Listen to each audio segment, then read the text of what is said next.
7, 6, 5, 4, 3, 2, 1. You'll never have the sacred stone. Oh, this you crazy mother.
What we do here is go back.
Hey everyone, Steven Jensen here. I know this is kind of a odd time to be going live. I rarely ever am on here this early. I know this is very early for most people, but wanted to come on here today, kind of before I got my day started this time, and talk a little pro wrestling.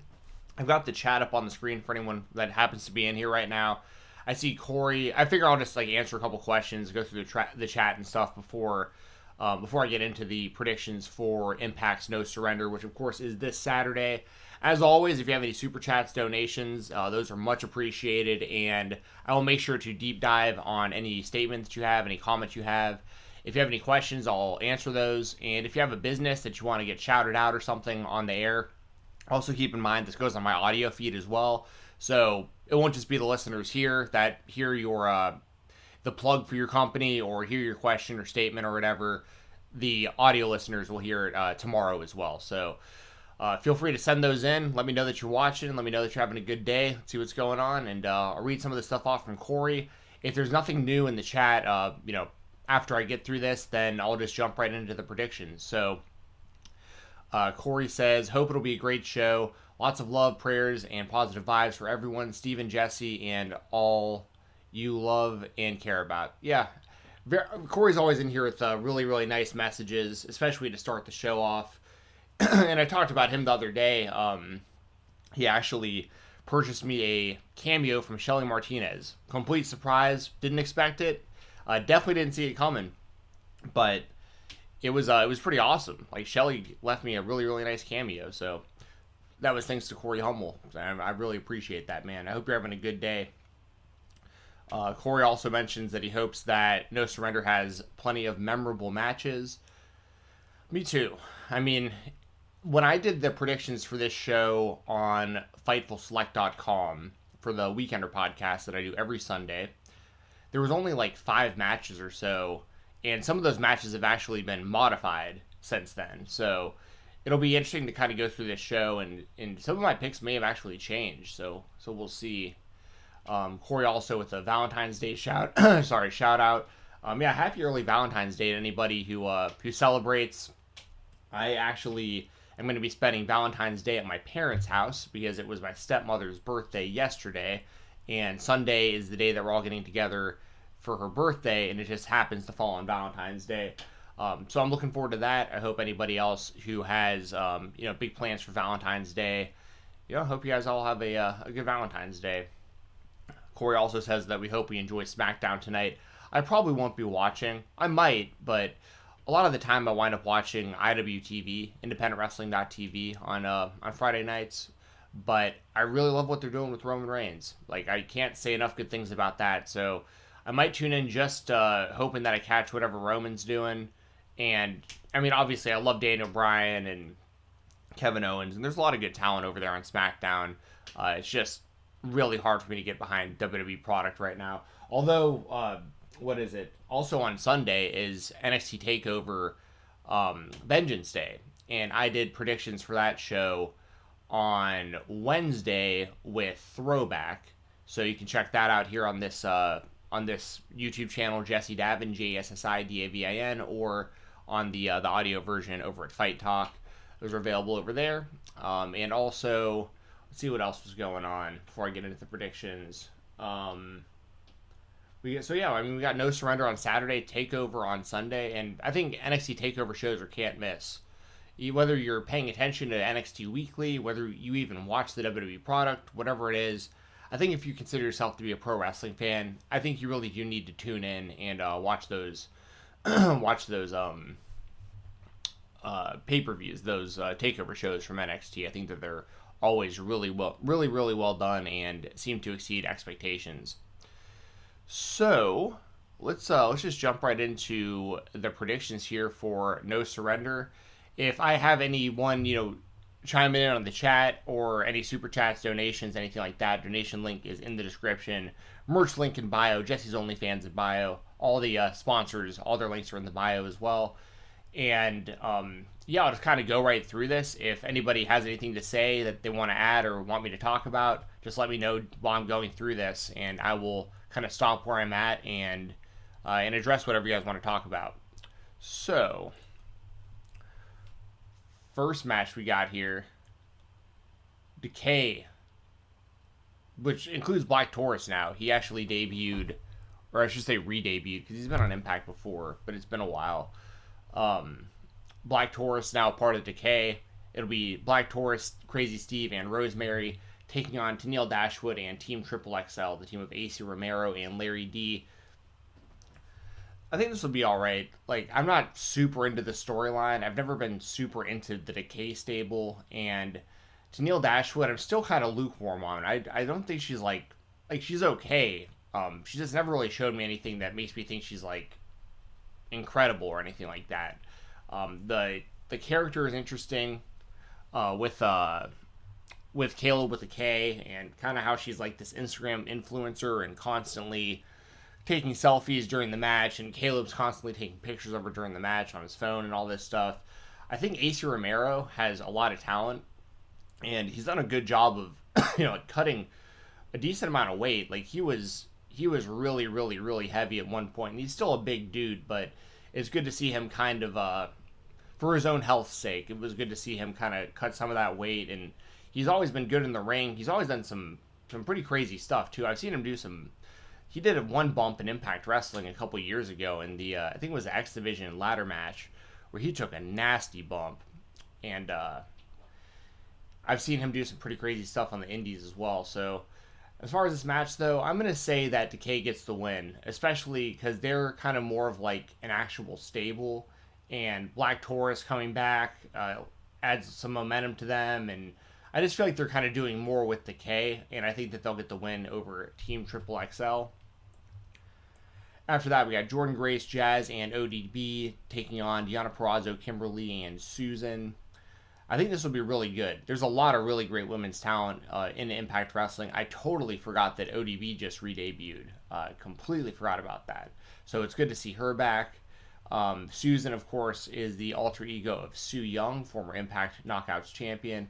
A ton of great talent, like I said. I think Jordan Grace and Deonna Purrazzo are the two best female wrestlers in all of Impact Wrestling, and I love seeing them in the ring together. I think that the team of Jazz, ODB, and Jordan Grace should get this win. It's a powerhouse team.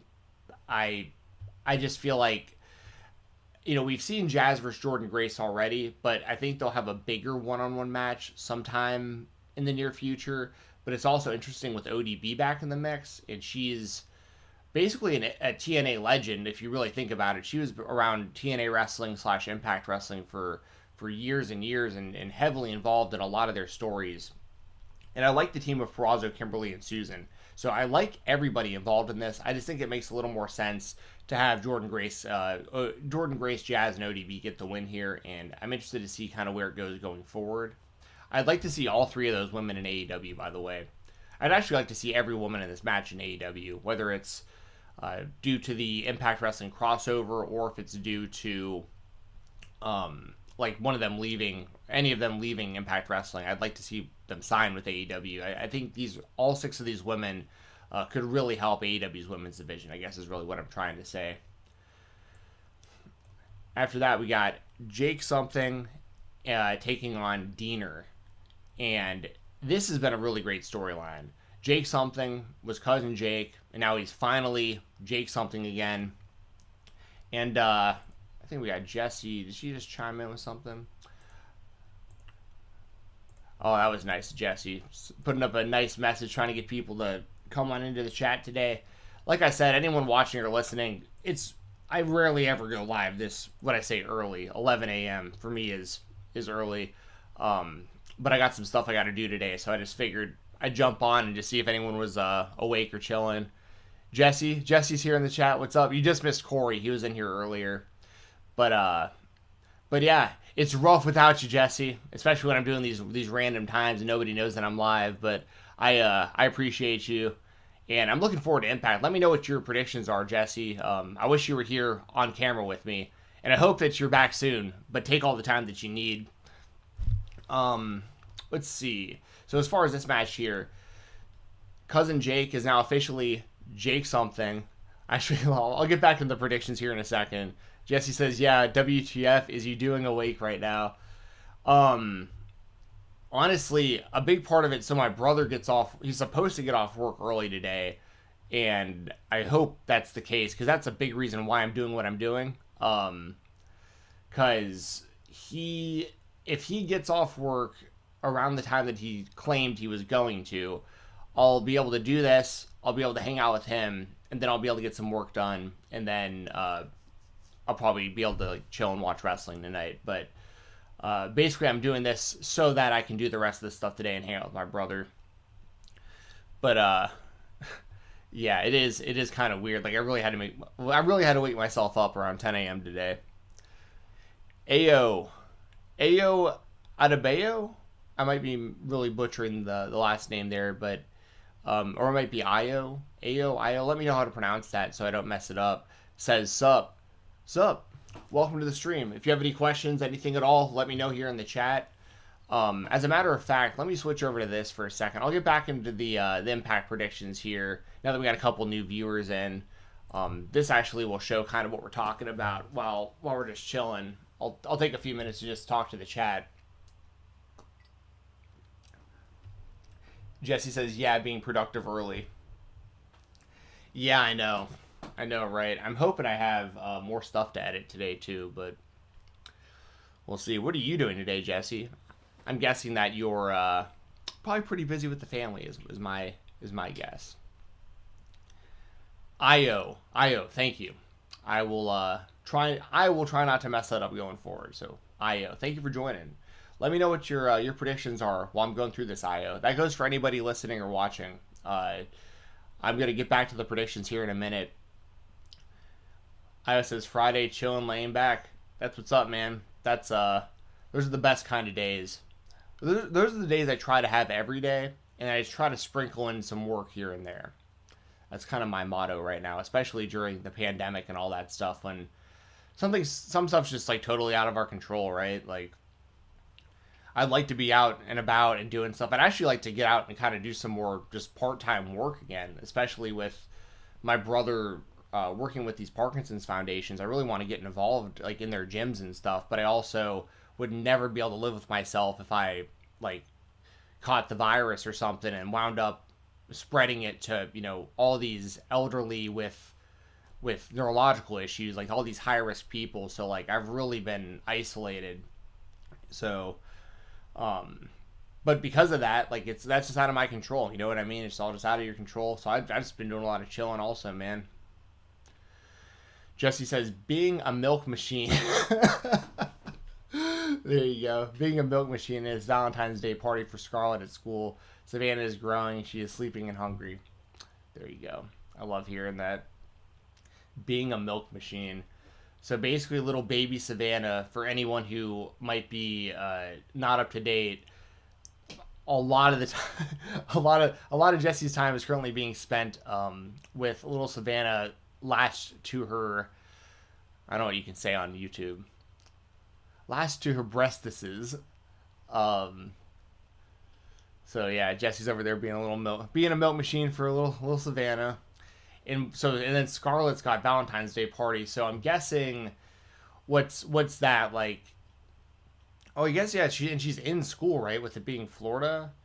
I'm assuming they still do what we all used to do, where like you'd have to bring a card for everybody, and people would hand out like little packs of runts and the little hearts and little candies and stuff like that, I'm guessing. Jessi says my tits are out all the time. That's awesome. And hey, Jessi's OnlyFans link is in the description of this video. So we got a link in there for Jessi and her OnlyFans. If you want to support, if you want to buy any Fight Talk merchandise, I got the link in the description at the bottom as well. So you can still support Jess. You can still support me. Super chats, donations, all that stuff gets split between me and her. So just keep that in mind. If you want to keep helping Jessi out while she's on maternity leave, we still split the revenue for the show. Yeah, she has Valentine's Day stuff and they decorated shoe boxes. Yep, that's right. I forgot that was like everyone's little mailbox type thing for everyone's Valentines were the shoe boxes. I completely forgot about that.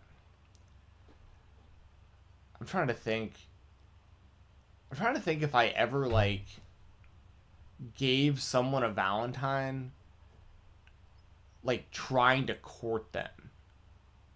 Like I can't remember if I was like ever in like even elementary school or anything where I like gave everyone a card, but like someone's card. I mean, there was always girls like I was interested in, but I don't think I ever like made a move through Valentine's cards. Now that I'm thinking about it, like I don't think I ever gave one to somebody that was like more special than the ones I had to give to like the rest of the class.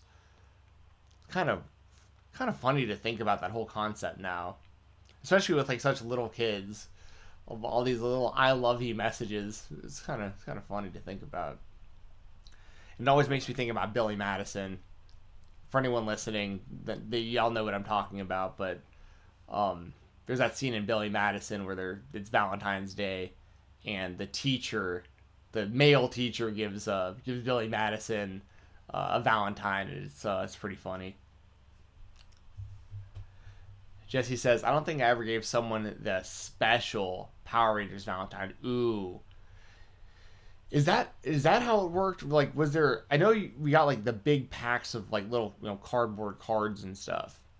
But I'm guessing... Was there, like, a special one in there that was like, all right, and, if you give this one to who you really like... Power Rangers Valentines, though. I'm sure I had those. I'm sure of it. Because that was all about Power Rangers, Ninja Turtles, Pokemon, that kind of stuff. Man, it's just really funny to think about now. That whole concept's just really funny to think about. I'll talk a little more Impact Wrestling. Feel free, y'all, let me know in the chat how you're feeling about these predictions and who you think is going to win these matches. I already talked a little bit about Decay versus Tennille Dashwood and Triple XL. Jessi says that the cards were pre-written, but there was one that spoke to you about somebody. Yeah, there you go. There you go.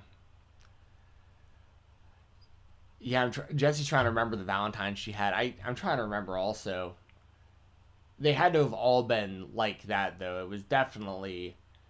Because I think by, like, middle school, I don't think we did that stuff anymore, but it may have been something, middle school and high school maybe, where, like, you could, like, order flowers from the school to go to somebody that you liked. But I can't remember if that started for me in middle school or high school.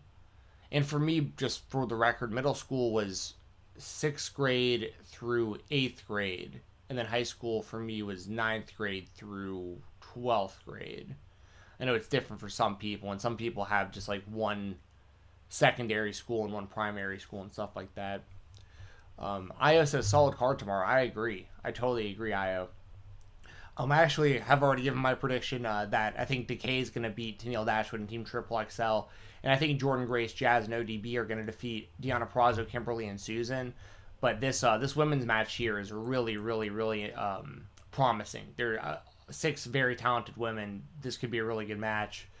And I was just mentioning also, I think any of these women would really help out AEW's women's division. Whether it's because they're still signed to Impact and they come over like during the co-promotion, or if any of them wind up leaving Impact Wrestling, I think that any 6 of them would be a gigantic asset to AEW's women's division.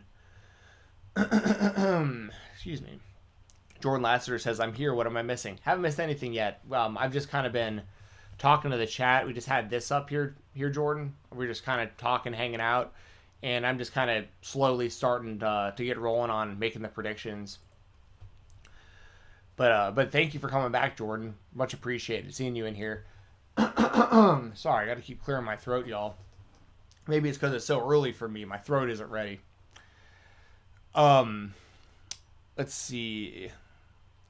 Io says, I remember Secret Cupids back in college. I can't remember. Like, the only thing I remember about Valentine's Day in college is there was a girl I dated for a couple years, and she set me up on like a scavenger hunt one Valentine's Day. It was really thoughtful of her. Like, I've never done something like that for someone else that took like that much thought. So I mean, I appreciated it, but it was pretty cool. It was like I had to drive to all these like different spots, but some of them were like places that we had gone out, and some of them were like totally random. And then like where I'd show up, there'd like be another clue. Like, for instance, I had to go like to this ice cream place and pick up like it was like a order of ice cream that was already paid for by her. And like when I got there, the person that served me the ice cream had like my next clue for the next place. And I drove around the city. This was in Statesboro, Georgia Southern University. And I drove around like all afternoon and like got these clues and stuff. And then it like led me to wherever she was at. I think she was at like she was like waiting for me at like dinner or whatever, and that was like the final thing, was like us like having dinner together at the end of the day or something like that.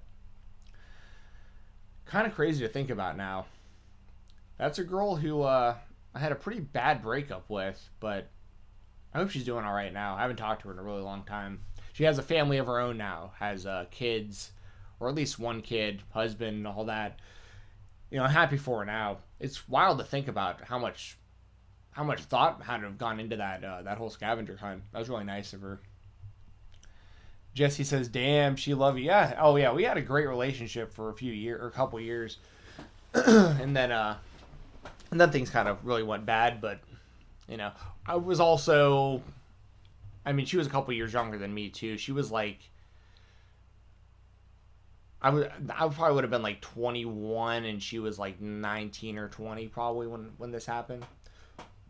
So we were kids, for all intents and purposes. But yeah, she did a good job. I can't remember what I got her. I think I bought her I think I got her a white gold either necklace or ring, or maybe both, that kind of matched. I bet that's what I did. I bought her like this ring one year, and I bought her this necklace the same year, but like one was like for her birthday and one was Valentine's Day, I think. And she liked white gold a lot, so I got like matching stuff. So yeah, that was probably about the best that I've ever done, was jewelry. I figured, like, I don't know what people like. I'm not that creative. Jewelry, I guess. Io says, my old fraternity did a special serenade for anyone who ordered Secret Cupid for a friend and loved one. I did a lot of orders. It was fun. Nice. Yeah. It's just funny to think about this stuff for me now, because, you know, I graduated college in 2010. Technically 2011, because I had to do an internship after I finished school, but I mean, we're talking 10 years ago already, which is just crazy to think about. Jessi says, oh man, but hey, it was not meant to be, but it was meant for that time. Yeah, exactly. And I don't have any, like now it doesn't affect me at all now. It's just kind of, I haven't really thought about that stuff in a long time. But what's really wild is the dude that she wound up dating after me, which wound up being a whole, that's kind of where all of these issues lied, was like after we broke up, and then who kind of she got with afterwards and stuff. This this dude, I kid you not, it's the most random thing ever. I could probably throw a rock from where I live to where he lives right now. Like, just random as hell. I saw his car like a couple weeks ago, and I was like, there's no way this is, like, there's a lot of this car out there in the world. And I saw like this sticker on the back that I was like, this is way too much of a coincidence. Then, like, I saw the dude driving in the car. I was like, you gotta be kidding me. Like, 10 years later, this dude still lives right up the street from me. That's so crazy how what a small world. And I highly doubt he would care at this point. I mean, it's not to get too into it, but it's like, we weren't friends or anything like that, but it was like, when me and her were dating, I'll switch it to this screen for a second so people can kind of see the chat. When me and her were dating, we had a lot of mutual friends. And then, like, the guy she wound up dating after me wasn't friends with my friends, but he was kind of friends with some of our friends. It's kind of hard to explain. But so, like, he knew who I was for sure and all this stuff, and like it was really shady kind of how everything happened. But yeah, like I said, it's wild. Like, I just saw this dude probably like 2-3 weeks ago, just driving down the street, and I saw where he turned into, and where he turned into has like, there's like 5 houses in this it's like this little cul-de-sac, little very small neighborhood right up the street from me, and I was like, you've got to be kidding me. Like, of all the places in the world, this dude lives right up the street. But it's funny because now, if I were to see him at like a bar or something now, I'd just, like, you know, say hey, and I doubt that there would be, he has nothing to be upset with me about. Let's put it that way. Jessi says, let's see. Yeah, when you get older, that kind of stuff doesn't bother one as much, at least for me. Yeah, no, that's how I feel. Like, it doesn't. There's a lot of stupid stuff I did when I was younger, like, that I do regret. But, you know, this is all, like, you know, people dating people from a decade ago and stuff like that. Like, you know, obviously, if I was still, there's a big problem if that, you know, I don't know how to say this, because I'm sure there's people that go through, like, really bad breakups and stuff, but, like, I feel like if something happened that long ago, but it has to do with, like, a relationship, you know what I'm saying? Like, you gotta move on, you know what I mean? let's see here. Anything else to kind of address here? Well, Jessi says, yeah, 2011 was a year for me that I don't remember much of. LOL. Yeah, so yeah, that's the same. That's the same for me. I mean, 2011 for me was moving to Nashville, Tennessee for the first time, and interning for the Nashville Sports Council. It was my first like job, an unpaid internship, but got a lot of good experience. And yeah, I was getting blackout drunk on like a daily basis when I lived in Nashville, the first go around, because I wound up living there, and then I wound up taking a job in Orlando, Florida, and then I wound up taking a different job that moved me to Daytona Beach, Florida. But that was all within like a year, and then I probably spent most of like 2012 in Florida, and then I think I moved back to Nashville in 2013 or 2014, and then lived there up until recently. Io says 2011 was a blur for me. So it seems like most people, 2011 was quite the year for most of us. Jessi says, I met my husband at the end of 2011, and that's when my life changed for the better. Well, there you go. And that's the thing too. People, you never know when like something like that's gonna happen. You know. That's part of why I don't get really worried about like being single or not having kids and stuff like that. Like, eventually I can do that stuff, you know, and I just kind of have faith that like the right thing will happen at the right time. Like I'm not out there like trying to find this stuff, because I think that's when people I think kind of get in some problems, is when you're like desperate to be in a relationship or something like that, and then you wind up with someone who you don't really like that much. You just don't want to be alone. That's a bad spot to be in, I think. I'd rather be alone and happy, and then like add to that with a relationship when, you know, the right person's around. But forcing stuff, I think I think a lot of people go down kind of a path that they wind up wishing they didn't go down when they kind of force that stuff. Jordan says, I had a paid internship my senior year of high school. It was great. 2 days a week. I could only have 2 classes. Then I would go to the hospital. Yeah. Dude, the internship was great. I mean, I worked in downtown Nashville. I worked out of a, and that's awesome that you had a paid internship. But yeah, I worked out of I'm trying to remember. It was like the Bank of America building in downtown Nashville. A lot of people probably know the Batman building. It's the AT&T building that it looks like Batman. Like the top of the building has like it looks like Batman's head. There was a Batman logo. I worked pretty close. I worked really close to that actually, and yeah, it was great. Like, I mean, it's great to think about. At the time, like, geez, I used to have to wake up. I had to wake up at like 5 a.m. every morning, like 4 or 5 a.m. every morning. I had to put on like a button up and a tie, sometimes a suit, like a full suit, the whole deal. And then drive to Nissan Stadium, which at the time was, I don't know why I can't think what it's called now. It's called Nissan Stadium now. It's where the Titans play football.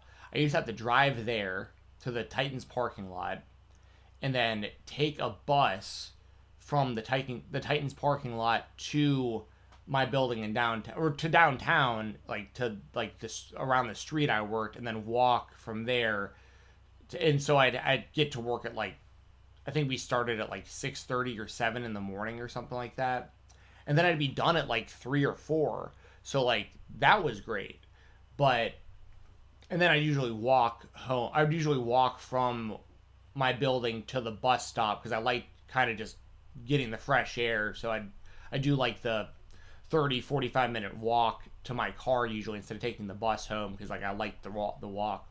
But it's just funny to think about now. Like, if I had a job that required me to wake up at 6 in the morning right now, I would just quit that job. Like, I just would not do it. You know what I mean? And I'm not recommending that. To each his own. Like, if you're a morning person and you like getting up and at it, you know, 6 a.m., more power to you. I just do not function properly. As a matter of fact, this is how bad I am. I had to wake up at 10 today, which is early for me, and I was so tired when I woke up, I forgot to make coffee. Like, that was like the whole thing for me, was like, all right, I'll wake up, I'll make some coffee, get my day kick started. I was so tired this morning, I just forgot to make coffee. I poured myself some of this tea. And the tea is pretty good, but not the same. Dylan's wrestling stuff. Dylan, what's up, bro? Welcome back to the stream, to the chat. Hope you're having a good day, man. Check out Dylan's YouTube channel, y'all. He's out there grinding, doing, predictions and reviews and stuff for pro wrestling over there on his channel. Jordan says, the job itself was amazing. I was an intern in the maintenance department of the hospital, and I shadowed one person whenever he got to call. So I stayed on my phone and once in a while help him out. Yeah, that's what's up. That is the other great thing about an internship, especially like in my situation. I knew my internship wasn't going to lead to a job with that company because the company that I interned for only had like 5 employees. It was a very small operation, and you could tell they relied heavily on getting a group of interns every semester to come in, because there was like 6 of us, and we did a lot of the work, but it was also like, if we ever messed anything up, like, it was on them and not us. They treated us really well. Like, they knew we were coming into it with no experience. If there was something we couldn't do or didn't do properly, they were getting free labor, and they knew that, and they were nice about it. You know what I mean? And I got to do some really cool stuff while I was there. Like, they operated the Music City, what do they call it? The Music City, I guess they called it it was the bowl game in Nashville. The Music City, I don't think they just call it the Music City Bowl game. It probably changes every year with the sponsor too or something now. I always forget how it works with college. But yeah, God, I have it like right on the tip of my tongue. It's like the Music City something bowl. But we ran that, which was fun. I got to wear a Super Bowl ring during that, which was really cool. Peyton Manning's assistant was doing some work with us, and she was wearing it wasn't Peyton Manning, it was Tony Dungy's assistant, that's who it was. Did some work with us, and she let me wear her Super Bowl ring one night, which was really cool, like just seeing how insane those things are. Got to meet Junior Seau before he committed suicide, like, which was just really random, but I met him probably like 6 months before he committed suicide at an event, and he was a super nice guy, and I had no clue anything was wrong. But yeah, a lot of just wild, and then of course, like, outside of work, just hanging out on Broadway in downtown Nashville was a hell of an experience for somebody who was right out of college. I mean, I had a freaking blast. Let's see. Jordan says, the one cool thing I got to do there was a broken sink in the ICU. I got to wear a bunny suit. That's so random. Yeah. And the other cool thing was, like, I had like 2 credits or something, 2 classes that I still needed to finish when I started my internship. So my school let me like co-enroll. So my degree is from Georgia Southern University. That's where I went to school. I was on their campus in Statesboro and went there for 4 years. And I was just like a couple classes shy of graduating, but needed to do this internship to get my degree. So I went to Nashville, and they let me take these online classes through this school called Ashford University, and they were the easiest classes in history. I would highly a lot of people are probably figuring this out because of just this past year. So now it's a little different, I guess, because of Zoom calls and stuff. Like, people are actually like kind of in digital classes. When I was doing online school, it was the biggest joke in the world. Like, it was basically like a message board, and you just had to like submit work by a certain day, and I'm pretty sure no one was actually grading anything, because like I would send in some of the most ridiculous stuff sometimes, and I would just get A's, like, and I definitely wasn't trying, and it was just like, I wish I was doing online school this entire time. Like, this is way easier than going to class, and I'm getting way better grades. So yeah, little tip for anybody out there. online school is pretty. I mean, in comparison to going in person, I thought online school was like way easier than having to go to class every day and like sit there. I can't tell you how often. I was such a bad student in college. I'm not recommending being like how I was, but like my college experience, as far as going to class and stuff, like luckily I was, I chose sport management as my major. So I struggled a bit the first couple years when I had to take like all those core classes. I had to take like algebra and all this stuff that I had no interest in. I had to take like accounting and stuff, like just stuff that I just no interest at all. But once I get into my major, it was all these sports classes and all these coaching classes. I had one class that was literally called History of Baseball in the American Culture. And we watched a PBS baseball documentary like all semester. It was just like every day was like another, like half hour chunk of this like 10-hour long documentary or whatever.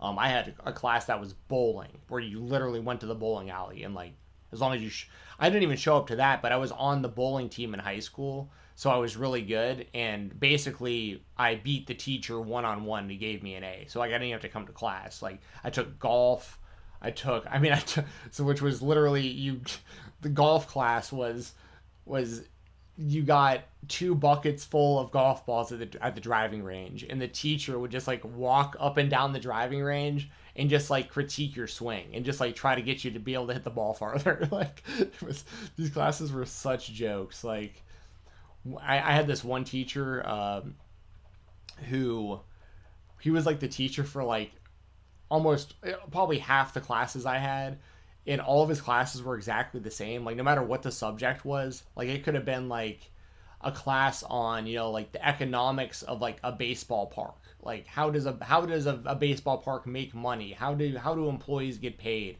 How do ticket sales work? All this kind of stuff. It could have been that class about that, or it could have been a class about like how to coach people. It didn't matter.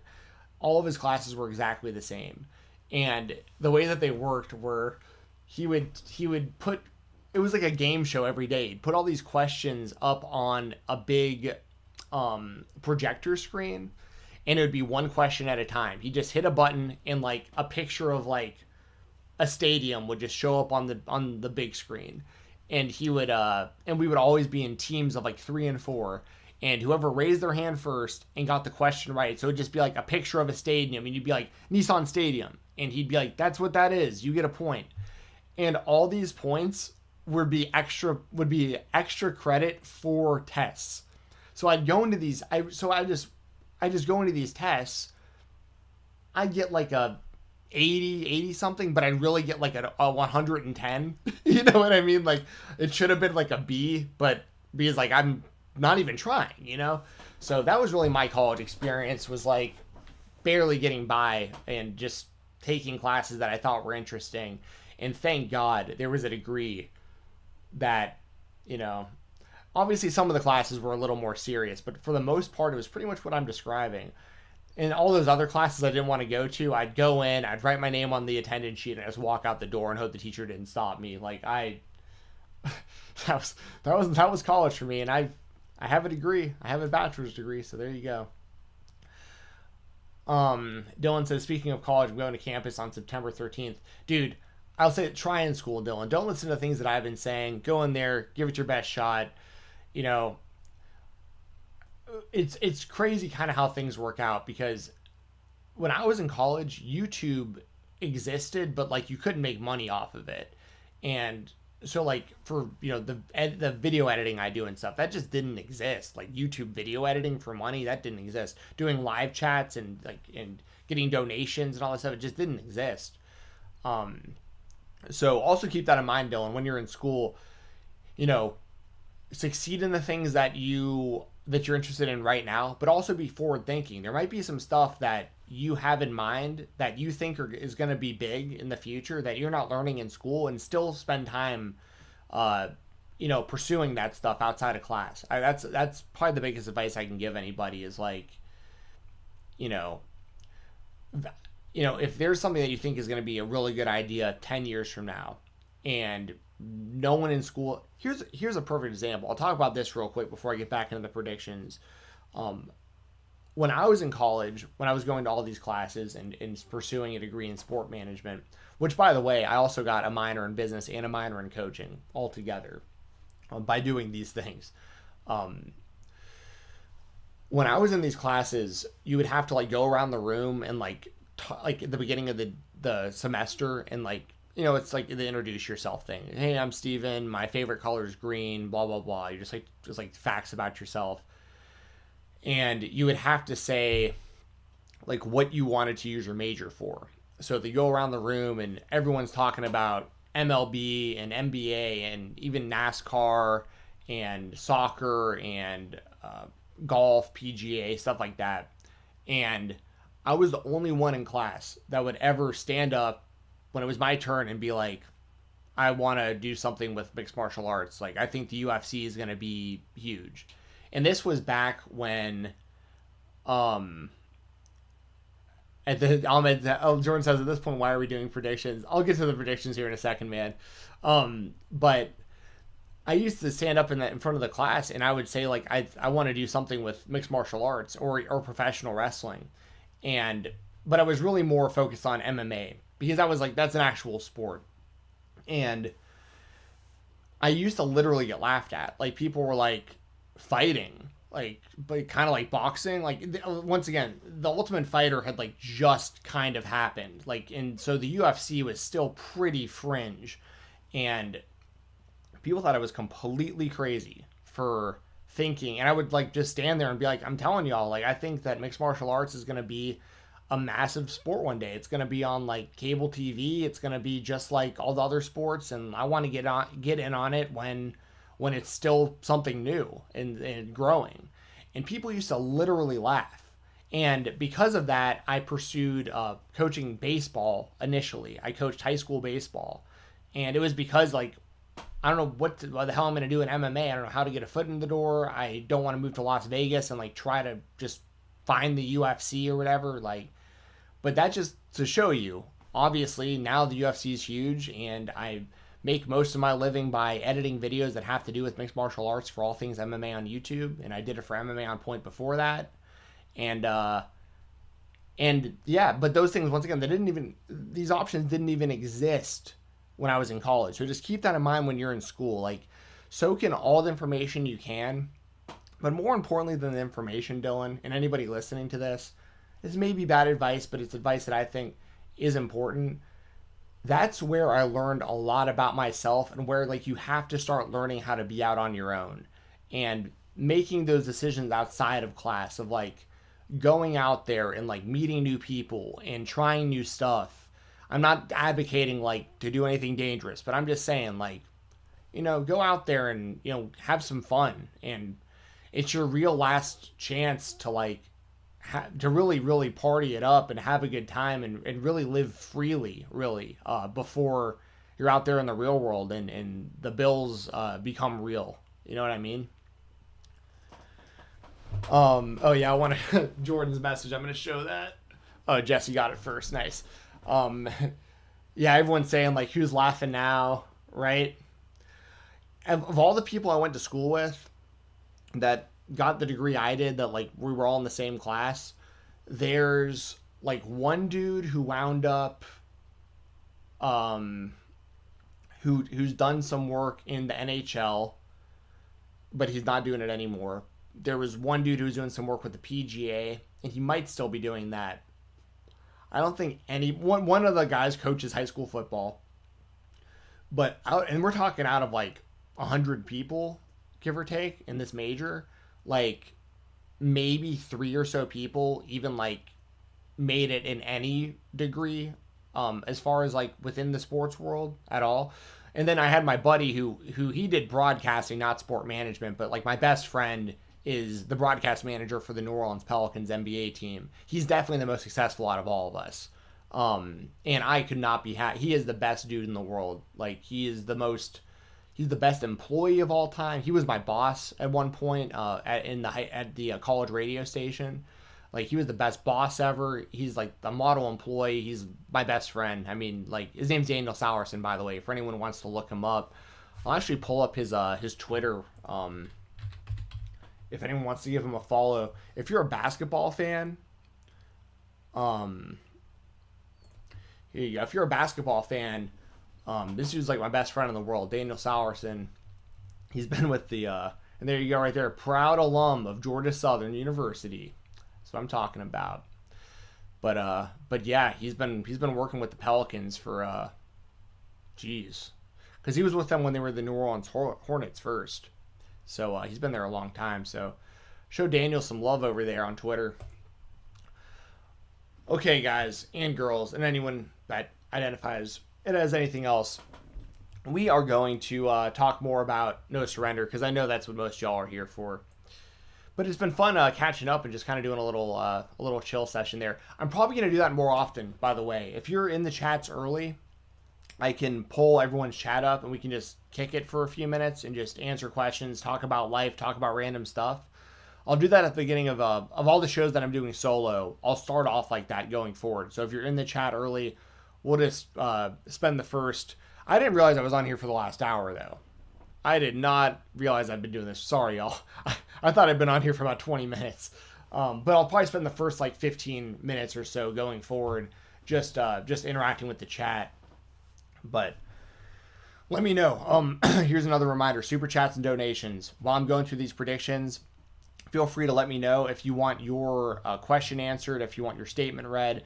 This all goes on the audio version on the Fight Talk podcast feed the day after I'm live. So all your things that you say or your questions or anything like that, if you have a business you want me to shout out, I will plug your company or your business or anything you got going on. I'll plug your social media. I'm here to help promote stuff too, and that'll get promoted to the audio listeners as well. And I want your predictions. I want to know how you feel about these matches. Now, like I said before, I've already taken Decay to win their match. I've got Jordan Grace, Jazz, and ODB winning their match. Up next, we have Jake Something versus Diener. This is a good story. Obviously, we had Diener, was Cody Diener, and we had Jake Something, who was cousin Jake. Diener has joined along with Eric Young and Joe Doring as the Violent by Design group, which I think has been really well done. I shouldn't say especially with Joe Doring, with all three of them, to be honest. I think the group has worked well for Eric Young, Joe Doring, and Diener. It's cool to see that Jake Something is now known as Jake Something. He cut a really good promo on Tuesday talking about how, if he doesn't stand for something, then he stands for nothing. And now he's Jake Something. It's the name he had been using on the indies for years, so I'm glad that he's using that now. And he has a ton of talent. I talk about Jake Something all the time on the Fightful Select Weekender podcast. He's a guy who's he's out there killing it on the indies. I think he's still technically the Black Label Pro Heavyweight Champion. I could be wrong about that, but the last that I had checked, I think he's still the champion over there. Does a lot of good stuff with Glory Pro and all over the place. Had a match at SUP, Southern Underground Pro, over the collective weekend with O'Shea Edwards, which was a banger. So as far as a prediction, this is a really tough one to call, because I think Jake Something is going to get a singles push, which he should. But Diener is also looking really good in this group. And this group itself is looking really good. And I want them to be strong. And I can't say I want them to win, but I'm going to go with Jake Something. Because I think ultimately Jake Something has to win this feud with Diener. But maybe the bigger match a little bit down the line, literally and physically, Jake Something versus Joe Doring, I think that's the real Haas fight, if that makes sense. So I think maybe I'll take Jake Something to win here, but then maybe at the next Impact pay-per-view or special event, we get Jake Something versus Joe Doring, because I think that's a banger too. But Diener's great. If Diener won this match, it wouldn't bother me at all. And he's a really, really talented guy who flew really under the radar for a long time. So, and y'all, with the plugs, I really meant more so with super chats. It can be any amount though. So if you send a super chat or donation and you say your social media handle or the name of your business, I'll read it out. Otherwise, I'll be sitting here all day just reading out people's plugs and stuff like that. So After that, we have Fire and Flava, the team of Kiera Hogan and Tasha Steelz, who are the Knockout Tag Team Champions. They won that whole tournament, and I think they were the right winners. I think everyone seems to be in agreement about that. I think most people really like seeing Fire and Flava with those titles. And they're taking on Havoc and Nevaeh. This has been building for weeks. They've been wrestling each other in singles matches. This is I don't know if y'all have I don't know if y'all have been paying attention or not, but let me know what y'all's thoughts were on Kiera Hogan and Tasha Steelz talking about Sasha Banks, because that seemed to be a really polarizing thing. And Sasha Banks is like the last person you want to go after on the internet. I'll just throw that out there too. Her fans are brutal in defending her. But yeah, let me know if y'all saw what I'm talking about and if you have any thoughts on it. But I think this match will be solid. I think Havoc and Nevaeh are better than what people kind of give them credit for. And Kiera Hogan and Tasha Steelz, like I said, they're a good tag team, and they're the right tag team to hold those titles right now. And I do not see them losing them. As much as Impact Wrestling tends to hot potato their championships more than my liking, I think the obvious move here is to keep the titles on Fire and Flava. Jessi says, appreciate you. Thank you, Jessi. You're awesome. Thank you for the super chat. Yeah, I appreciate you too. I'm looking forward to when you're back here on screen with me. Let's see. I'm seeing if they... Yeah. Sasha and Alicia Fox stands. Yeah, Jessi, you're right. Those are two brutal fan bases to be fighting with. You know, I don't really have much of an opinion, to be honest, on the Kiera Hogan and Tasha Steelz stuff. Because here's the thing. This is just kind of how I look at it. On one hand, are Hogan and Steelz jealous? Because, you know, Sasha Banks is a massive star and they really aren't, right? Like, I mean, I watch Impact Wrestling every week. I talk about it every week. I think that they're a great company that have been putting on a great show, and they've been putting on a consistently better show than Monday Night Raw for like over a year, in my opinion. So like, I think that Impact Wrestling is great, but as far as like star power goes, Sasha Banks is way up here, and Hogan and Steelz are way down here. So there's that side. But on the other side, like, to their defense, you know, who am I to say that they're lying about like their experiences that they've had with Sasha? Like, I don't know. You know, basically they were saying that they've met Sasha and Sasha was really rude to them. And that, I mean, I've had wrestlers be rude to me before, like wrestlers that I looked up to, and, you know, I met them and I was like, all right, I'm not a fan of this person anymore, you know? So, I mean, that could have happened to her too. I don't know. To them too. I don't know. So it's all just kind of she says type stuff. I just think it's really lame when fans start attacking other fans when, like, they don't know any better than you would. Like, everyone, we're all on the same level here of, like, not knowing what really happened between these people. So, like, to see it get so adamantly defended and then see people fighting over it, I think is just really lame. Yeah, people saying, like, we don't need to be comparing, and stuff like that. Like, yeah, no, exactly. Like, and the only reason I'm even comparing it all is because Hogan and Steelz were on video talking about Sasha Banks. That's the only reason I'm even bringing it up. But as far as this match goes, I think, yeah, Hogan and Steelz, I think that's pretty obvious. They should get the win here. Jordan Lasser says it's called IWC toxicity. Oh yeah, the internet wrestling community. I've been a part of the IWC since like 1995. So, back when you had to use AOL dial-up internet with the little 3 boxes where, like, the little guy would be like running with like the square or the little triangle or whatever, and like all the noises and all that stuff. Like, I was an early adapter of using the internet to try to find wrestling content. Trust me. Still to this day, I stay in touch with Jeff Meacham from NoDQ.com, and I bring him up because back in the day, back in like the mid to late 90s, back before there was really even Google, and like really Yahoo I was like maybe the main search browser. There was like Ask Jeeves maybe was around then. I can't even remember. But I just remember you had to like go into a web browser and just guess URLs. So I remember typing in like wwf.wcw.com or something like that. And that was one of the first websites I used because it was like, oh, like, okay, there's wrestling stuff on this. And that became nodq.com, which is still around to this day. So let's see. Io says, I mean, we all learned a long time ago, not everyone's going to like you no matter how famous you get. Yeah, 100%. And it's just unfortunate. You know, the sad truth of it is the more famous you get, the more likely it is that people are going to hate on you for it, you know? And unfortunately, a lot of people, they for whatever reason, like they can't sleep at night or they can't stop. It's, I guess what a lot of people say now is like living rent free in someone's head. A lot of that happens to a lot of people.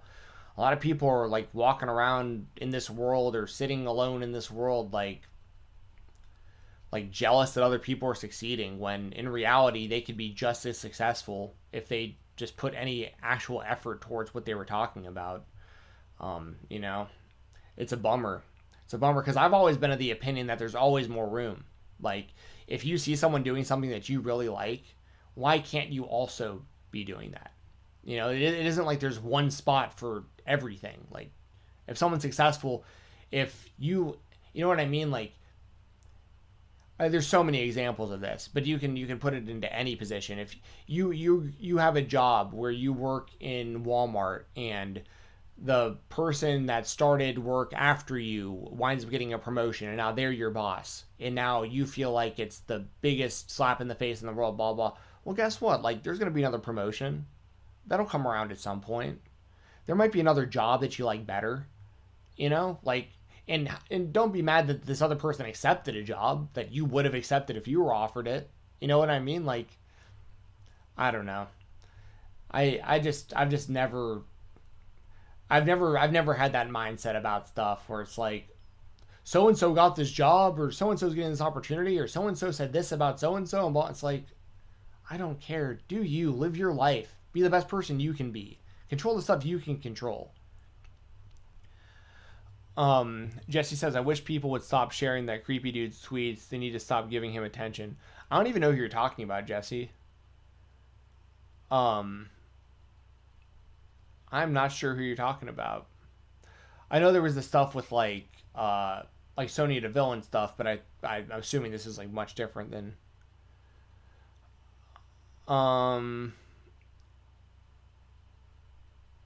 I know, Jessi, next one I see, I'm not going to tag the police. I'm going to call the police department. Yeah, what are y'all talking about? Oh, wait, did you hear about Alexa Bliss? I'm scared for herself.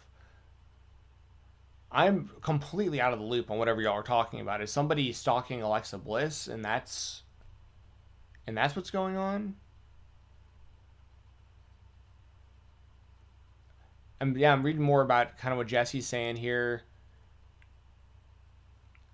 Interesting. Yeah, I have been completely out of that loop, so I do not know what's I can't even speak on that because I don't even know. I mean, I hope everything's okay. I mean, that's a real thing too. I don't have to preach to the choir here, but like, that's another downside of being like famous to any level is it's wild because like sometimes you look at like John Lennon and stuff. Like sometimes people's biggest fans wind up being the ones who like ruin their lives or end their lives, or you know what I mean? Like, imagine getting so obsessed with somebody that you harm them. Like that's wild. Jessi says she's gonna send me this stuff. Io says it's some annoying Twitter stalker. Yeah. I hate that people have to deal with that stuff. I'm gonna wait just a second. Let me pull y'all's chat up here. I'm gonna wait just a second and see what Jessi sends me, so I kind of have an idea of what y'all are saying.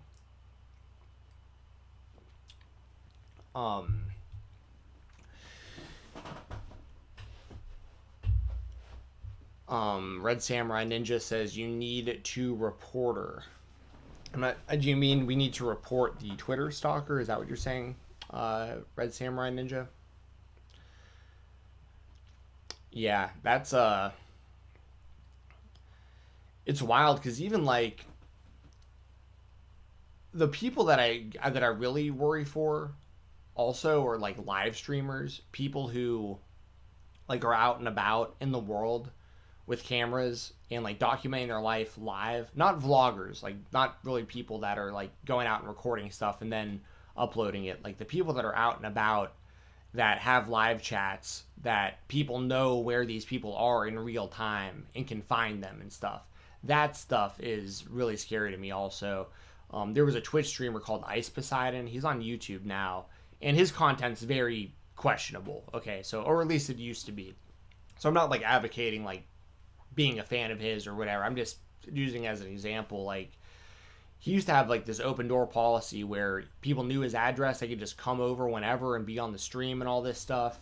And then eventually he wound up getting people found out what plane he was on, and they called in a fake bomb threat, and he was banned from Twitch because like his viewers were so toxic. These were the biggest fans in the world of this guy, and they loved watching him get his life ruined live on camera, you know. And like that's such a weird mindset to have, to like be such a fan of somebody that like you get off on ruining their life, like because you have the power to like watch it happen on camera. Like that's wild to me.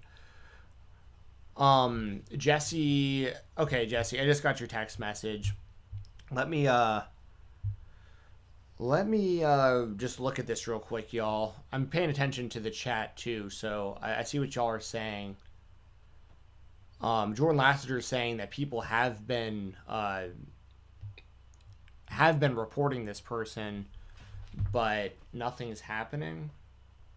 I feel like something's gotta happen. I mean, she's just too well known.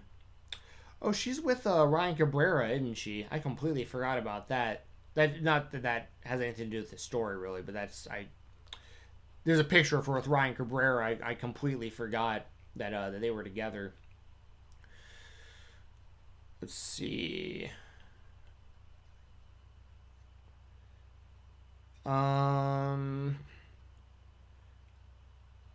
Yeah, I know this is riveting audio for anyone listening to the audio version of this. Well, I'm just basically right now I'm reading an article about what's going on with Alexa Bliss. Oh yeah, and this person's just like making a bunch of accounts over and over again.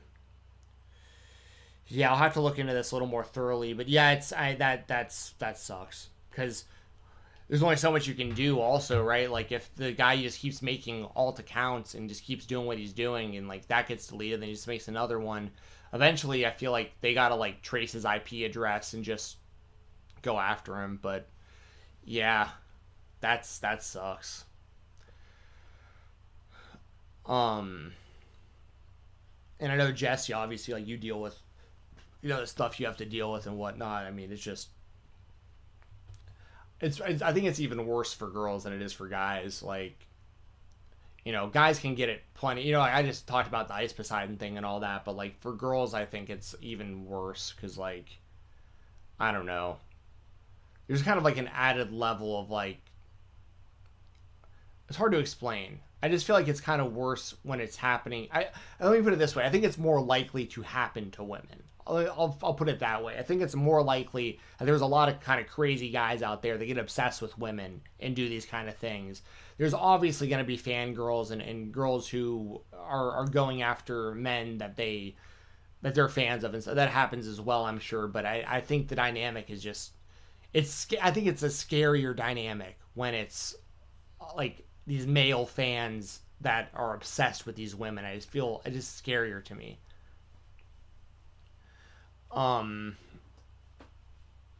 Yeah, that's wild.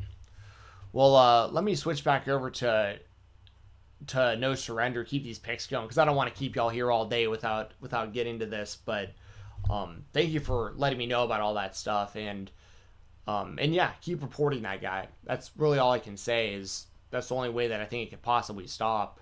They need to track the guy down somehow. As far as No Surrender, this match looks really, really, really good. We have a triple threat revolver match, and to my knowledge, this is the first time we've seen this match. I cannot remember ever seeing a match like this before, at least not in Impact Wrestling. Yeah, let me know in the chat if y'all have seen something like this before. Like, I could imagine maybe AAA has done something like this in the past. That's the only company I can even think of that might have had a match set like this, maybe. Because they have a lot of stuff where it's like multi-man and people are getting in and out of the ring constantly and stuff. But, like, this is a really cool concept. Basically, this is called a triple threat revolver match. And the concept is it's a triple threat match. And then when somebody gets eliminated, someone else comes into the match, and it's then a triple threat match again.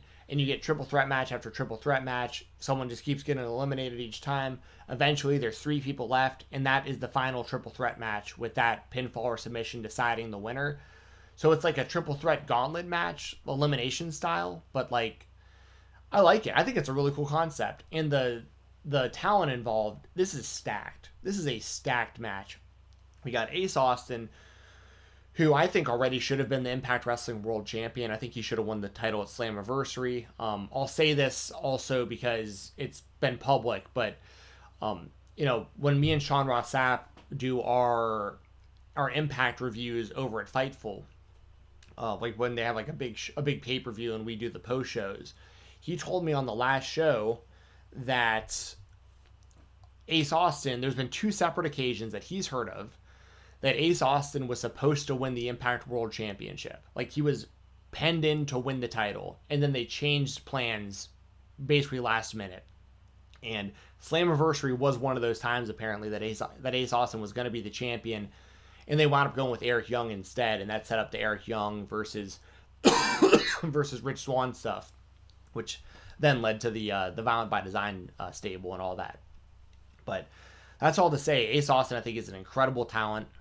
And whether in the X division, the tag team division, or preferably for me, the world heavyweight division, Ace Austin is a dude who is incredibly talented.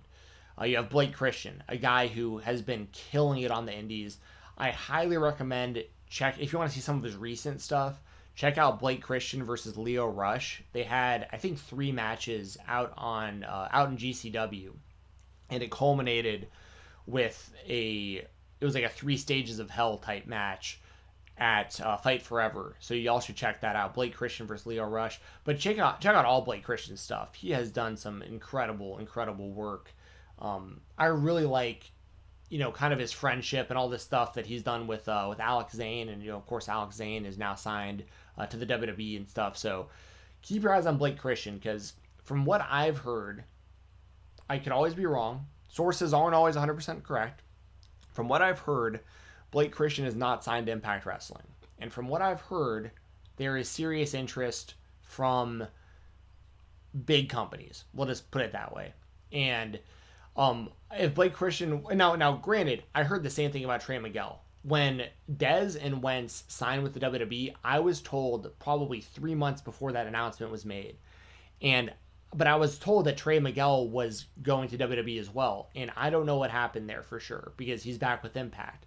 Blake Christian, I had heard similar things about, that he may be heading to a certain big company. But it hasn't happened yet. And we've seen Blake Christian lately. He was a part of the Super J Cup in New Japan. He was a part of the X Division Cup. It was Ace Austin and Blake Christian in the finals. So Blake Christian's someone, whether he stays in Impact or he winds up somewhere else, he's someone that y'all need to be paying attention to, because he's going to be a big deal. I mean, him in the ring he's spectacular. And, you look at the success of some similar guys lately, like Ben Carter, for instance, who's on NXT UK. The two of them mirror each other in a lot of ways, and it looks like Ben Carter's going to get a big push in NXT UK. Like I just mentioned, Alex Zane, another guy. He's got a little more size, but same type of style. So Blake Christian just fantastic. I love seeing him as a part of this. We got Chris Bay, who might be the best of everyone in the whole company, honestly. I mean, Chris Bay is incredibly talented, incredibly charismatic. He's the kind of guy who, I talked about it on a previous show about Io Shirai.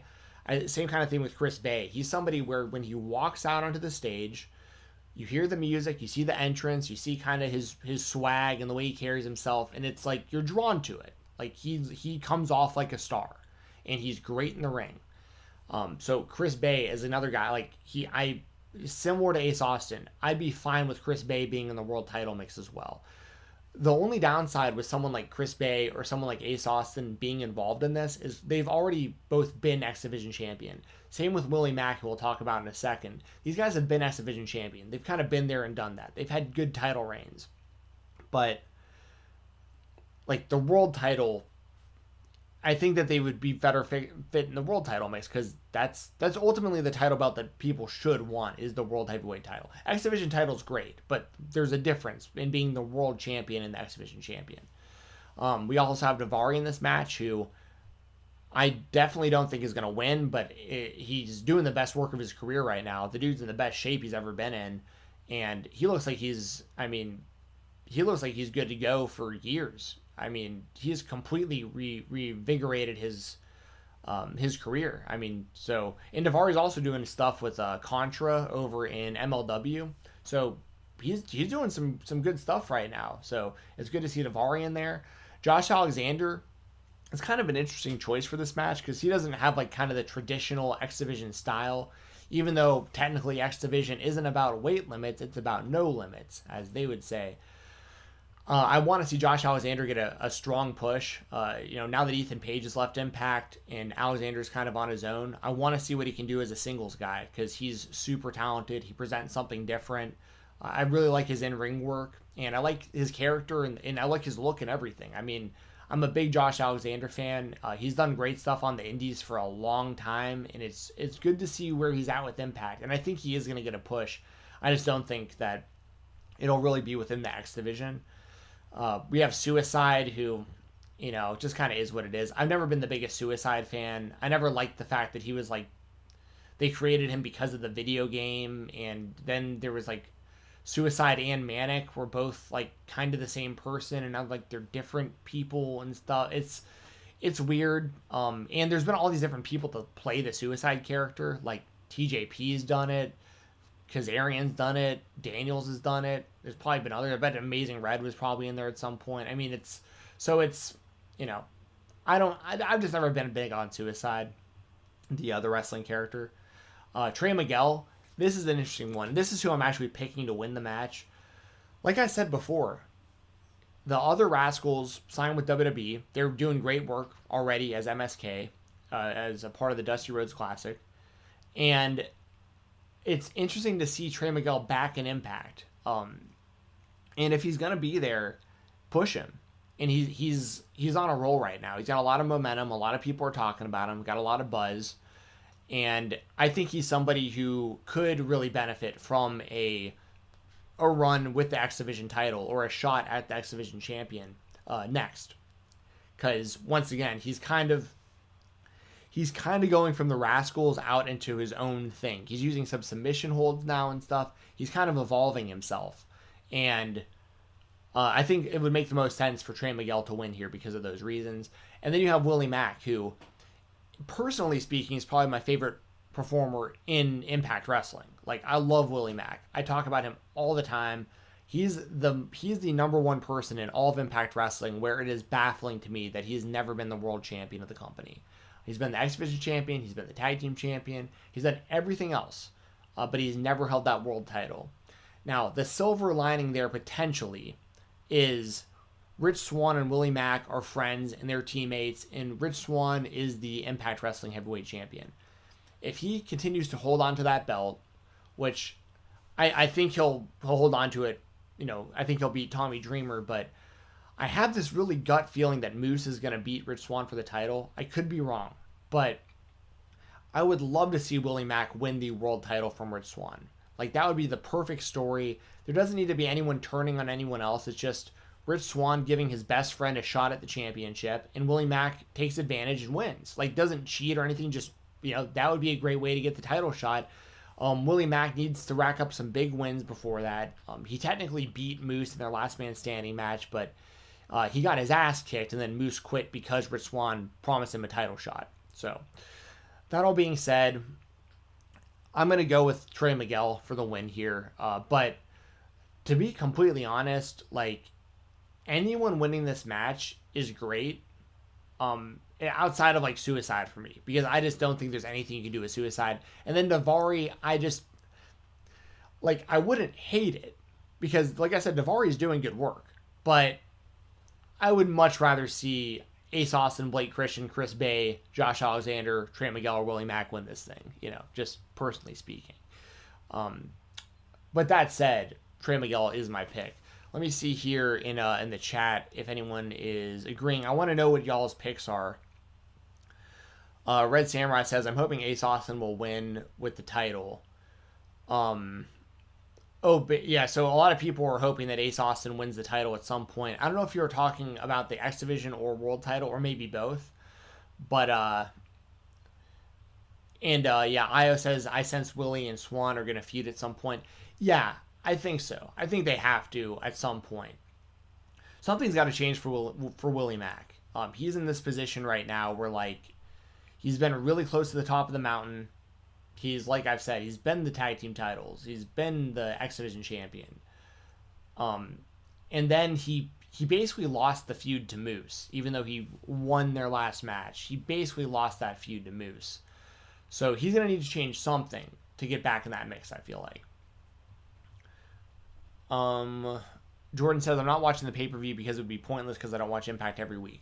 Well, here's the thing about this, Jordan, is this is not technically a pay-per-view. This is on Impact Plus. So you can just go on Impact's website and watch it for free. It doesn't cost anything. It streams right there on their website. So you wouldn't have to actually pay if you wanted to check it out. And it's going to be a good show. There's a ton of great talent on this. I think you'll really enjoy it. In worst case scenario, you can just turn it off because you won't be out any money. After that, we have a match that, man, I'm lukewarm on this one. And there's a lot of good talent involved. It's just fallen flat for me. We have Eddie Edwards and Matt Cardona taking on Brian Myers and Hernandez. I like the idea of Hernandez kind of being the heater for Myers, like kind of like a bodyguard.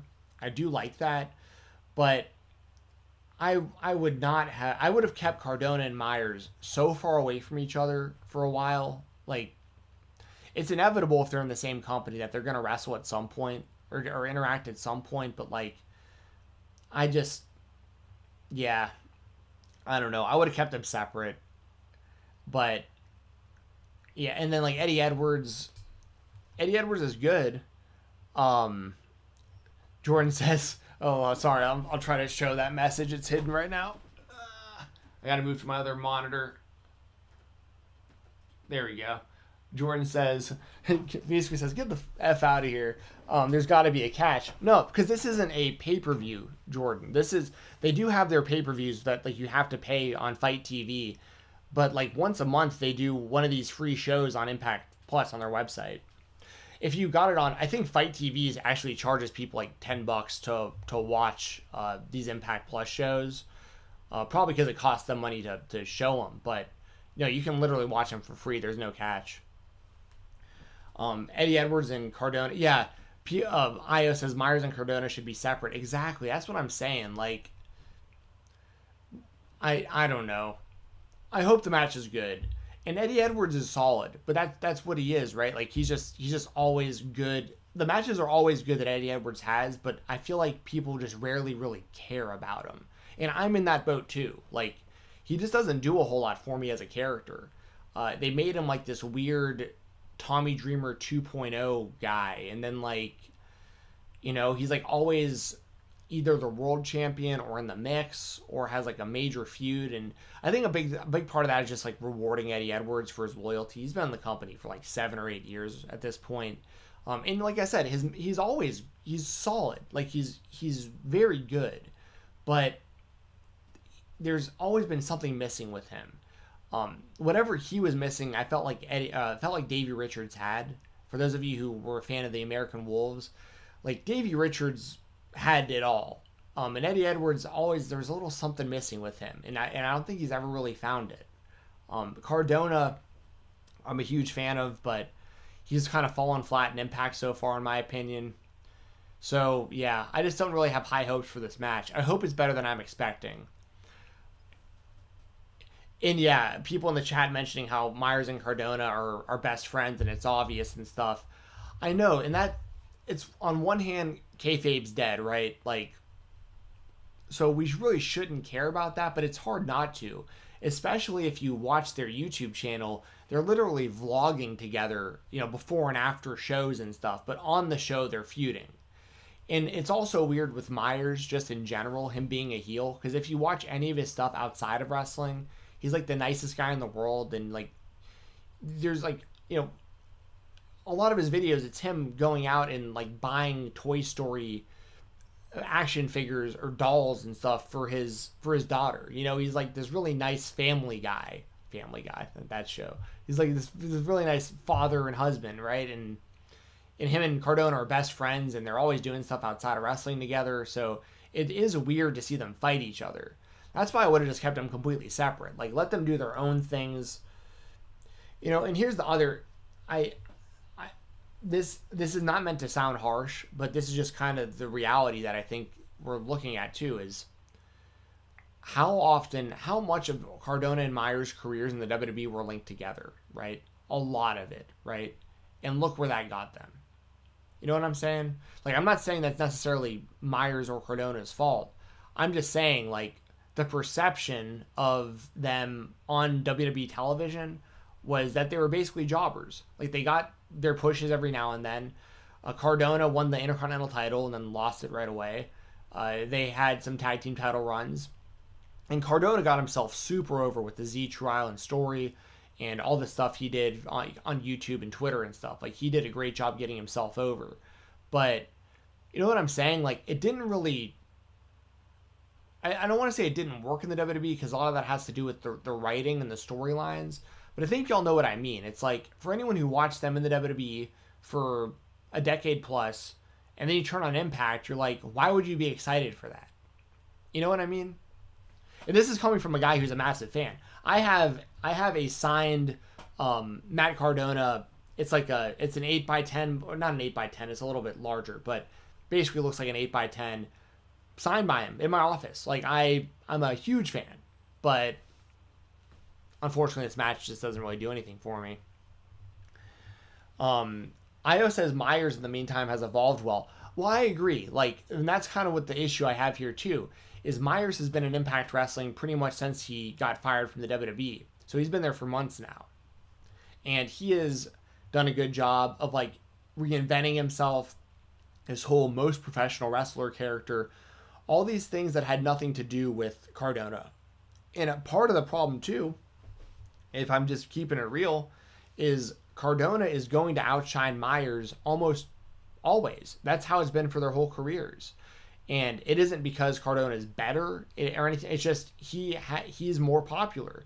He's the one who had those singles runs in the WWE. He's the one who got those bigger pushes in the WWE and won more championships. And as long as Myers and Cardona are next to each other, I still think Cardona overshadows him. And Myers had done a great job over the last year of reinventing himself and getting out of that shadow and being his own person. And now I feel like we're kind of getting right back to square one, where it's Myers versus Cardona, and then probably Myers teaming with Cardona at some point. You know what I mean? It's just same old stuff, you know? But as far as a prediction, I am going to take Cardona and Eddie Edwards. Cardona is newer to the company. I don't think they want him coming in taking a bunch of losses. And like I mentioned before, Eddie Edwards he's Impact Wrestling's boy. You know what I mean? Like, he's a made man there forever. As long as he's there, he's going to be one of their top guys. And they really like having him win big matches on pay-per-views and special events and stuff. So I'm going to say Eddie Edwards and Matt Cardona get the win here. After that, we have a story that has been going on seemingly forever. Io says at least Hernandez is doing something. I agree, because they had him doing some really weak stuff with Fallah Bahh lately. Like, Hernandez at one point looked like he was going to be the TNA World Heavyweight Champion. Like, back in like those LAX days with him and Hernandez and stuff, or sorry, him and Homicide and stuff like that. Like, Hernandez looked like he was being positioned to be a massive star, one of the main people in TNA for years, and they just never pulled the trigger on him. So it is good to see him still involved. As far as this TJP versus Rohit Raju match, this is for the X Division Championship, and the most interesting thing about this match is that Mahabali Shera has come back to Impact and is basically the bodyguard slash teammate of Rohit Raju. I'm a big fan of Raju, and I'm a big fan of what he does on the indies as Hakeem Zayn. TJP, I know he's kind of a polarizing guy, and I get all that, but if you're looking at just his in-ring work, TJP is fantastic in the ring, in my opinion. He's very, very good in the ring. So I think this match will be good. I don't think the story's been very good because, it was like TJP was manic and like it was clearly him and yada yada. I'm not going to get into all that story. Talking about that's about as worthless as me sitting here talking about Legends House as far as I'm concerned. Or who shot Johnny Bravo and all that stuff. Just goofy. Io says Rahit's very entertaining. I agree. He's very good in the ring, and he's just and he seems like a really good guy. He's a guy that's been out there grinding for years. I saw him first at Glory Pro, similar to Jake something. I saw him at Glory Pro first, and to see where his career has gone in just a few years has been really, really good to see. Corey Hummel with the super chat. Thank you so much, Corey. Let me grab a swig real quick. I was sorry, y'all. I was talking about you earlier, Corey. I was thanking you for getting me that cameo from Shelly Martinez. I appreciated that. It was really nice of you and really nice of her with the message she sent. And she wore the fangs and the whole aerial gimmick, which was great. And Corey says with his super chat, hope everyone has a great day. Hope you have a great day as well, Corey. I'm glad you were able to be here live because I know usually the time of the show doesn't match up well with what you've got going on. So thank you very much for the super chat, and thank you for watching. Really appreciate it. As far as this match between TJP and Rohit Raju, though, my prediction on the Weekender, I can't remember who I took, actually. I think I took TJP on the Weekender. I might change my prediction, though. Io says this feud has got to end. I agree. So that's part of me is like, if TJP wins, they can just move on from this feud. If Rohit Raju wins, I feel like they'll continue it. But the X factor here is Mahabali Shera being on the outside for Raju. And I feel like there would be no reason to, add in Shera into this if it wasn't for Shera to help Raju win the title belt back. And if he doesn't win, then like, what the hell do you do with Rohit Raju? Like, TJP is kind of salvageable, and so is Rohit. Like, they're both very talented, but I don't know. It's a tough call. It really is. I'm gonna say Mahabali Shera gets involved and it works, and Rohit Raju wins the title back. And then we get if my predictions are correct, I would say then we get Trey Miguel versus Rohit Raju next for the X Division Championship. But which is all good stuff. I think that all be really good. So I'm going to take Rohit Raju for my prediction. Corey says, you got my support. I hope Rohit wins. He's a great heel champion. Impact has a bad thing of keeping things going when it should stop. I agree. Very good analysis there, Corey. I couldn't agree more. And I also think they have a big problem hot potatoing their titles too often, which they'd be doing here, and that's a reason why I want to pick TJP, because I like to see longer-term champions than what Impact normally does, but also because they do it so often, I could see them putting that belt right back on Rohit Raju, so I'm going to take Rohit. So that's my prediction. My official prediction, Rohit Raju. For those of you listening to the Weekender podcast, I may have been flip-flopping there. I may have taken TJP, but as of the time of this recording, I'm going Rohit Raju. After that, we have the Impact World Championship on the line. Rich Swann defending the title against Tommy Dreamer. Tommy Dreamer turns 50 years old over the weekend and gets a title shot against Rich Swann. Now, for those of you who listen to this in the Weekender and all this stuff, like, I am not a big fan of Tommy Dreamer being this involved at his age. It isn't like a health thing for me, because I'm also the same person advocating, like, if Sting's healthy, I want to see Sting wrestle. If Edge is healthy, I want to see Edge wrestle. Christian, Daniel Bryan, all the. So even though Daniel Bryan's age isn't really the issue there, but the point being, I feel like I can't sit here and advocate I want to see Sting wrestle, but then also crap all over Tommy Dreamer, doing what he's doing. So I have to be fair there, but it is one of those things where I just don't feel like Tommy Dreamer should be in the title scene in Impact. Now that all being said, he cut a great promo on Impact, and he basically talked about how he wants to win the title to prove to everybody that he can do it, and to prove to all of his fans and the younger generation of wrestlers, he wants to be an inspiration to them and show them be kind of this wholesome good image for wrestling, and he wants to be able to positively influence the wrestling business by being the Impact Wrestling World Champion. I thought the promo was really well done, and I really like that nobody turned on each other leading up to this too. Rich Swann and Tommy Dreamer have respect for one another. They just want to go out there and see who the better man is and see who walks away with the championship. Of course, Moose is going to be looming here too, because Moose was promised a match against Rich Swann for the title. Obviously, if Tommy Dreamer won, I guess they do Dreamer versus Moose. I just don't think anybody actually believes Tommy Dreamer is winning this match. I, of course, am choosing Rich Swann as my prediction, but, I'll say this. If at any point during this match they get to a point where if they can have even just one moment of this match that makes me actually believe Tommy Dreamer is going to win, if they can get to a spot where he hits that Dreamer DDT, he hits that Death Valley driver, he does all this crazy stuff, and Rich Swann looks like he is dead laying there in the ring, and Tommy Dreamer goes to make that cover, and if I can suspend my disbelief even a little bit for a few seconds that Tommy Dreamer is going to win this match, then mission accomplished. You know what I mean? Because it's so clear that he won't win, that if they can even get me to think a little bit like he's got a chance, they have accomplished their mission with this match, in my opinion. I just hope it's solid. That's all I can hope for. I just hope it's a good match, but I don't think anybody in the world expects Tommy Dreamer to win this one. Let's see. Io says, thank you for your service match for Dreamer. Basically, that's basically how I think everyone feels about this. Io also says Moose and Swann are on a collision course at this point, 100%, and that's where it should be. Moose has that old TNA title belt. Swann has the Impact Wrestling World title. This feud has been building for a long time. that is the match. That's interesting because there's where I don't know. I could see Rich Swann retaining, but my gut tells me Moose wins the title when he finally gets his opportunity. They've really done a great job building up Moose, in my opinion. So, and Corey, it looks like Corey's agreeing and stuff. So, yeah, I think we're all on the same page with Swann and Dreamer.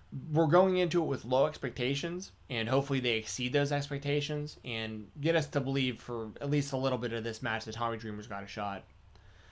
And in the main event of this, what I'm assuming will be the main event of this show, when I did my predictions, it was just a one-on-one match. So we're going to give you some updated predictions here. We have the Good Brothers, Gallows and Anderson, defending the Impact World Tag Team Championships against Private Party, the team of Isaiah Cassidy and Mark Quinn, who will have Matt Hardy in their corner. And on Tuesday, they added in that James Storm and Chris Sabin will also be a part of this. So we now have a triple threat tag team match for the titles. I think this match is going to be really, really, really good. I don't think it needed the addition of James Storm and Chris Sabin, but the good thing about it is adding those guys is only going to make the match better because James Storm and Chris Sabin are incredible talents. So the actual match, I think, will be better with those added elements. And I'm a huge James Storm fan. I just love seeing him on any show. So I think it diminishes Private Party a little bit because they were going to get a bit more of this shine and spotlight if it was a one-on-one match with them and the Good Brothers. But I think the match itself actually got better with the addition of Chris Sabin and James Storm. I see Corey says it should be a show stealer. Yeah, I agree. I think this will be the best. Either this or that X Division Championship Revolver match are the two that I think have the potential to be the best. And I honestly think the Jordan Grace Jazz ODB versus Perazo, Kimberly, and Susan match, I think that's going to be pretty damn good. I think people really need to be looking out for that one because that has a lot of potential. But yeah, I really like this. I really like this main event. I think it's going to be really good. As far as a prediction, I think the Good Brothers retain. I think they hold on to those belts because I think we eventually will get the Good Brothers versus the Young Bucks, title versus title. And I think people need to kind of just sit back and let things play out because, there's a lot of people that are like, I can't believe they're doing, Jericho and MJF versus the Young Bucks. They're not going to do the Young Bucks and the Good Brothers. Like, do you really think with the long-term storytelling that AEW has been doing that they don't, like, that isn't the plan at some point? You know what I mean? Like, I think AEW is actually doing backwards booking. Like, what do you call it? When you basically book in reverse. Like, they probably have their idea for a year from now. Like, Omega versus Ibushi, title versus title. The Good Brothers versus the Young Bucks, or like, maybe like Tama Tonga and Tamaloa being involved, or maybe even like the Briscoes from Ring of Honor. Like they have. I'm assuming they picked a date like a year from now, and they're working backwards with how it's going to play out, which I think is the best way to book pro wrestling. That's how they used to do it in the WWE. They picked their WrestleMania main event like pretty much like the week after WrestleMania. They'd pick the next main event and they'd start building stuff and be working backwards from, they knew the big story they wanted to tell next year, and everything for the whole year would build towards that. So I think we are going to get the Good Brothers and the Young Bucks. I just think we're going to have to wait a minute for it, which I think is great. Like, why not? And over on the AEW side, it gives Jericho and MJF something important to do, and it continues whatever their story is, because there's obviously a lot of story right now with MJF, Jericho, the Inner Circle, Sammy Guevara quitting the Inner Circle, all that stuff. So I'm going to say the Good Brothers retain. I'm going to go even more on a limb and say that I'll predict, I guess it doesn't really matter if it's Gallows or Anderson, because I think it'll be a magic killer that gets the job done. But I'm going to say Carl Anderson pins Isaiah Cassidy. That's just like an extra little prediction in there. But yeah, I think it's going to be really, really good. And I always love hearing James Storm's theme song. I don't know what it is about that country song that he uses. Just great theme music for him. It fits him so perfect. So, and it's done by I think it might be like Montgomery Gentry actually does his song. I'm pretty sure it's them. But yeah, let me see what y'all are saying here in the chat as far as your predictions.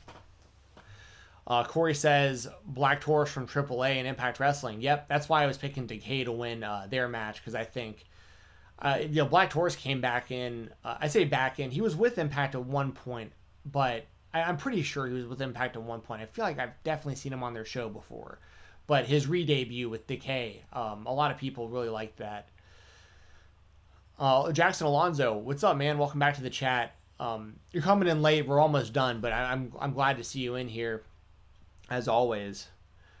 Corey says a lot of stuff going on in Impact, AEW, AAA, NWA, New Japan. See, that's another thing. People aren't even talking about AAA, but they're also a part of this whole AEW thing. Kenny Omega holds their Mega Championship. Like, he's the main champion of AAA.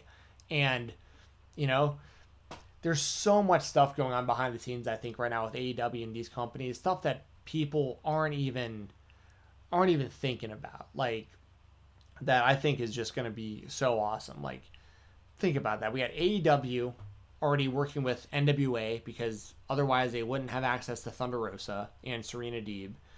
They're working with New Japan Pro Wrestling, otherwise they wouldn't have access to Kenta, and being able to do the stuff with Moxley versus Kenta and all that stuff. They're working with Impact Wrestling, which is clear. We might even see, Kenny Omega pop up on this show that we're talking about. Maybe there's some other quote-unquote invaders that pop in. You have AAA involved, because once again, Kenny Omega is the Mega Champion. So you have all that right there that's already being worked on. You have the potential of Ring of Honor getting involved, which I don't know why they wouldn't. Like, it would be huge for Ring of Honor to be able to use some of the AEW people to get people to watch their show. And if you're AEW, like, why wouldn't you want someone like Jonathan Gresham or Roosh or Bandito on your show, you know? I think Ring of Honor can get involved. I think MLW can get involved for the same kind of thing. MLW runs the hour before AEW. So if you sent like Hangman Page to MLW and you got a ton more people to watch MLW, which once again leads right into Dynamite. And then on Dynamite, all of a sudden, like you start seeing Jacob Fatu, which he would be a huge asset to any company. Leo Rush, Alexander Hammerstone, Violence is Forever, Tom Lawler. Like there's a lot of talent in MLW. Calvin Tankman, I think, is going to be a really big deal. So yeah, we're just seeing the beginning of something that is just, I think, just going to be the coolest thing we've ever seen in wrestling, to be honest. I really do. Corey says even MLW too. Yeah, that's what I'm saying, man. They have a ton of talent that, and a lot of that talent, I shouldn't say a lot of it, some of that talent, like for instance, Violence is Forever, the team of Dominic Greeny and Kevin Koo. They're incredible on the indies. They're guys that I have been pulling for a long time. Kevin Koo sat on my couch in my old apartment in Nashville, and we did interviews and stuff. Like I'm a huge fan of these guys. But I don't know if they're like quote unquote ready or well known enough that like if they showed up on AEW Dark would be different. But if they showed up on Dynamite, I don't know how it would go over. They're still pretty new to like the wider fan base.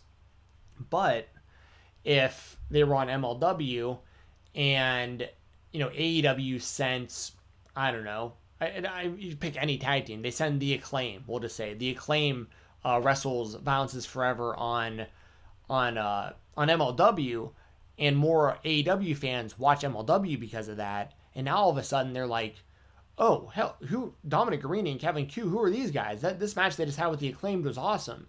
And then at some point, Koo and Garrini show up on AEW TV. People then, at least some of them, actually know who they are before they show up because they've seen them wrestle some AEW guys on MLW. You know what I mean? So like, it just really opens up just this whole world of possibilities that, like I said, I'm not exaggerating. I think that this all has the potential to be the coolest thing we've ever seen in wrestling. This kind of partnership between all these companies. And WWE is going to, at some point, WWE is going to have to like, I'm not saying they're going to have to co-promote or get in on it, but I'd imagine Triple H probably feels pretty left out right now. Because I think Triple H would co-promote. He brought in Jushin Thunder Liger to wrestle Tyler Breeze on TakeOver that one time. And Jushin Liger was signed to New Japan. So, like, Triple H knows what's going on out there. Triple H has been open to co-promoting with, like I said, like with Liger. And the big hurdle is Vince, and that's a whole other podcast in itself. But, I think Triple H is going to be sitting there really antsy, like, yo, look what's going on around us. Like, we could be a part of this too. Like, who wouldn't want to work with the WWE? You know what I mean? Like, if they had the opportunity to. Like, if WWE, I don't think it's going to happen, but I'm just saying WWE is going to be the company that gets left out of this whole thing. And if we get another big wrestling boom, it's going to be AEW. Like I don't think WWE hits another period like we saw in the 90s. And I don't know if we ever see that ever again in wrestling, to be fair. But if there is another big explosion in popularity for wrestling, I think it's going to be because of AEW. I really do. And it is going to be AEW because they're also involved with all these other companies and all this other cool stuff they're doing. And all the co-promotion and getting the best talent, all to wrestle each other. And I think WWE is going to be kind of looking and kicking themselves in the ass that they were so greedy and stingy and stubborn all these years, and they're going to be the ones getting left out. So this is my personal opinion. Let's see here. I'm going to switch over to this so I can put up I'll put the chat on here, and then I'll just talk for a couple more minutes and I'll get out of here. If y'all have any more super chats or donations, donation links are in the description. As always, those are incredibly appreciated. And I will make sure to answer your question or read your statement or anything that you want me to right here on the air. If you have a business or a Twitter or Instagram or something, I will shout it out on the air, and my audio listeners will hear it tomorrow. But you had to send a super chat. For me to plug something, I've got to get a super chat for it. Let's see here. Corey says WWE has Evolve and British companies under the NXT UK thing. They keep promoting these businesses on the network. Well, the difference though is like Evolve is defunct right now. Like it's not, Evolve no longer exists. WWE has the Evolve library on the network, so that's cool. And I think we're going to be seeing more and more Evolve talent showing up in WWE. Like, for instance, I have a really good feeling that Anthony Henry and JD Drake are going to head to the WWE soon. Anthony Henry's wrestling his last indie match, like, next week or later this week. I can't remember exactly when it's happening. It's an Action Wrestling against Nolan Edward. And they've been alluding a lot to signing somewhere and alluding to, like, not knowing if they're going to be able to use the name Work Horseman anymore and stuff like that. So I just have a really strong feeling that we're going to be seeing Anthony Henry and JD Drake in the WWE. They were both Evolve guys. We've obviously seen Kurt Stallion recently, who was an Evolve guy, and then there's more from history. You know, like Drew Gulak and Matt Riddle and Keith Lee and Tony Nese and like all those kind of guys that wrestled for Evolve. But as far as like the more current stuff, yeah, like I think more and more of the people that we haven't seen in WWE that were wrestling for Evolve towards the end of Evolve, I think we're going to be seeing more of them coming back soon. And I think part of that has to do with the network having the library, because you can kind of promote like, hey, watch Evolve, check out all this stuff. You know, Anthony Green's another example, who's now August Gray on 205 Live. And that's also why I keep talking about how I think 205 Live is basically going to become the new Evolve. I think that's kind of where things are heading, based on who they're signing and who I hear that they're going to sign, and what we've been seeing on 205 Live lately. I think that's kind of gonna become the new Evolve, if that makes sense. Corey also says, glad you liked the Shelly Martinez cameo. Yeah, man, I loved it, man. I really appreciate it. It was so unexpected.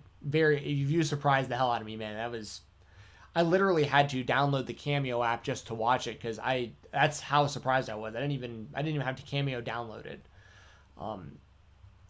And Corey says, I didn't know that about Evolve. Yeah, it basically, yeah, Evolve no longer operates, but I think that Gabe Sapolsky now does a lot of stuff with NXT, and Gabe Sapolsky, of course, was the guy who ran Evolve. And for those of you who don't know, Gabe Sapolsky was Paul Heyman's right-hand man for like forever, dating back to like ECW and stuff. So Sapolsky comes from that Heyman kind of coaching and learning tree, and you know, he was very heavily involved in Ring of Honor and that kind of stuff. So yeah, that's just a little backstory there. But yeah, Evolve is no more, but a lot of the talent, I think, is going to be making their way back to the WWE if they're not there already. IO says 205 Live shouldn't be slept on. I totally agree. I review it every single Sunday on the Fightful Select Weekender podcast. It's a show that I always talk about how there's no real consequence to not watching it. Like, you're not ever going to miss anything that's like super important to the grander scheme of the WWE universe. But there's always good matches. Like, there's good talent on the show. Even teams like Everrise and Davari and Nice and stuff like that. You know, teams that... Sorry, I didn't mean to turn on my... I have a foot massager under my desk that I accidentally just turned on. You know, there's even teams like Everrise and stuff. Like, we're like... Everrise, I think, would kind of be a jobber tag team on Raw or SmackDown. But on 205 Live, they get a chance to really, like, get a lot of practice and a lot of work in the ring. And I think they're a pretty damn good tag team. And I think the more that we get to see them on 205 Live, the more likely it is that we see more of them on NXT, which then will make it more likely we eventually see them on Raw or SmackDown. And when that happens, you know, they won't really be quote-unquote jobbers. They'll be an established tag team. So I think 205 Live can accomplish quite a bit. IO also says cruiserweight wrestling is still alive in WWE. Well, it's alive everywhere. I mean, that really is kind of the probably the majority of the style we see, especially if you look at like the indies and AEW and stuff. There's a lot of cruiserweight influence there. I'd imagine most of the current, it's kind of wild to think about. Like right now, in this time, in WWE and AEW, and I should say in all of mainstream pro wrestling. We're in a really interesting time because the people we're watching on TV now are the people who were watching the WCW cruiserweights and back in the WCW days. They were the ones who grew up on Shawn Michaels, but then became Jericho fans, became Rey Mysterio fans, that kind of stuff. Became Eddie Guerrero fans. And this is the first real generation of those wrestlers, if that makes sense. Like before these guys and girls, most of the people involved in wrestling were bodybuilders or ex-athletes, or you would go to a gym in Atlanta and Lex Luger would see you and be like, "Hey brother, you look yoked. We want to meet Eric Bischoff. We might be able to get you into wrestling." Or you liked wrestling and you were like Hulk Hogan and you went to Japan to train and they broke your legs, to see if you had the toughness to come back because they were trying to protect the business and it was all about kayfabe and all this stuff. Now this is the generation of people who grew up with internet wrestling, who grew up knowing what kayfabe was, who grew up knowing it's an act and it's predetermined and all this stuff. So we're just living in this really interesting time now because it's the fans. It's the true fans, and that's why I think that cruiserweight wrestling, or what we would consider to be cruiserweight wrestling, is so prominent in today's wrestling. It's because it is the generation of Guerrero and Mysterio and Jericho fans and stuff like that, And then it's wild to think that the next generation coming up are going to be the ones who are watching AEW and NXT and stuff like that. It's going to get really interesting because you figure, you watch what's happening in wrestling now and you see people doing 630s and Ricochet hasn't done it in a long time. Ricochet used to do that double moonsault and all the crazy stuff that we've seen. You figure how could people possibly top this in the future? But I promise you it's being worked on. There's a whole generation of kids right now that see a 630 and they're like, I can get 2 full rotations. He's getting 1.5. I can figure out how to get 2. It'll just continue to keep evolving and they'll keep upping it and it'll just keep getting, it'll just keep evolving and changing, I think. But I'm really interested to see what that looks like. Because back in the day, it's someone did a superplex, a vertical suplex off the top rope. And it's that's good. Nothing's ever topped that, right? And now we see people doing, Spanish flies off the top rope through tables and stuff. You know what I mean? So I'm interested to see kind of how it continues to evolve. Jackson says, Isaiah Swerve Scott from 205 Live is from Tacoma, Washington, near where I live. Okay, that's what's up. I actually had him on my podcast years ago when he was Killshot in Lucha Underground. And I got to see him throughout his indie career quite a bit, as well as Shane Swerve Strickland before he was Isaiah Swerve Scott. So I'm very familiar with Swerve. And he gave me an hour of his time on my podcast back when there was no reason for him to even do my podcast. You know what I mean?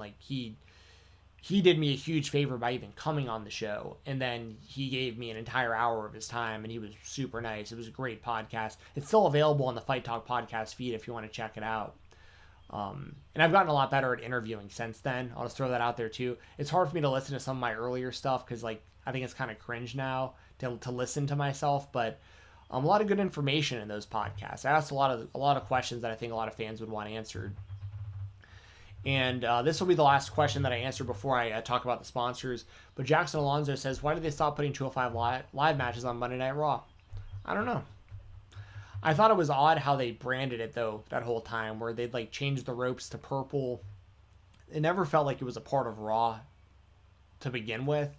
It felt like this weird redheaded stepchild of the WWE. It never really belonged, it felt like. And that wasn't the talent's fault. The Cruiserweight Classic tournament was incredible. But then they just really dropped the ball. I remember I was actually at Raw in Nashville the first time that they did a Cruiserweight match and didn't turn the ropes purple. And I remember thinking, this is a bad sign. because now they're going to kind of get put out here like everyone else, and I had a feeling they would just stop doing it altogether, because like they weren't even, I didn't like that purple ropes, but the fact that they didn't even put like the added time into putting the ropes up when I was in Nashville, I was like, probably a pretty bad sign. They're not even willing to like change the ring now for it. Like these guys are going to get phased out, and that's pretty much exactly what happened, unfortunately. A lot of great talent in 205 Live. Jackson asked what the episode was called. Let me, I'll pull it up on Spotify for you, Jackson. And while I'm doing that, I'm going to pull up the links for our sponsors too, or the pages for our sponsors, I should say. And just like always, y'all, if you have any, damn it, is it not going to let me look at my brother's Instagram right now? I hate Instagram, y'all. I'm gonna have to figure out a way to. Actually, let me see if I can pull up his Facebook.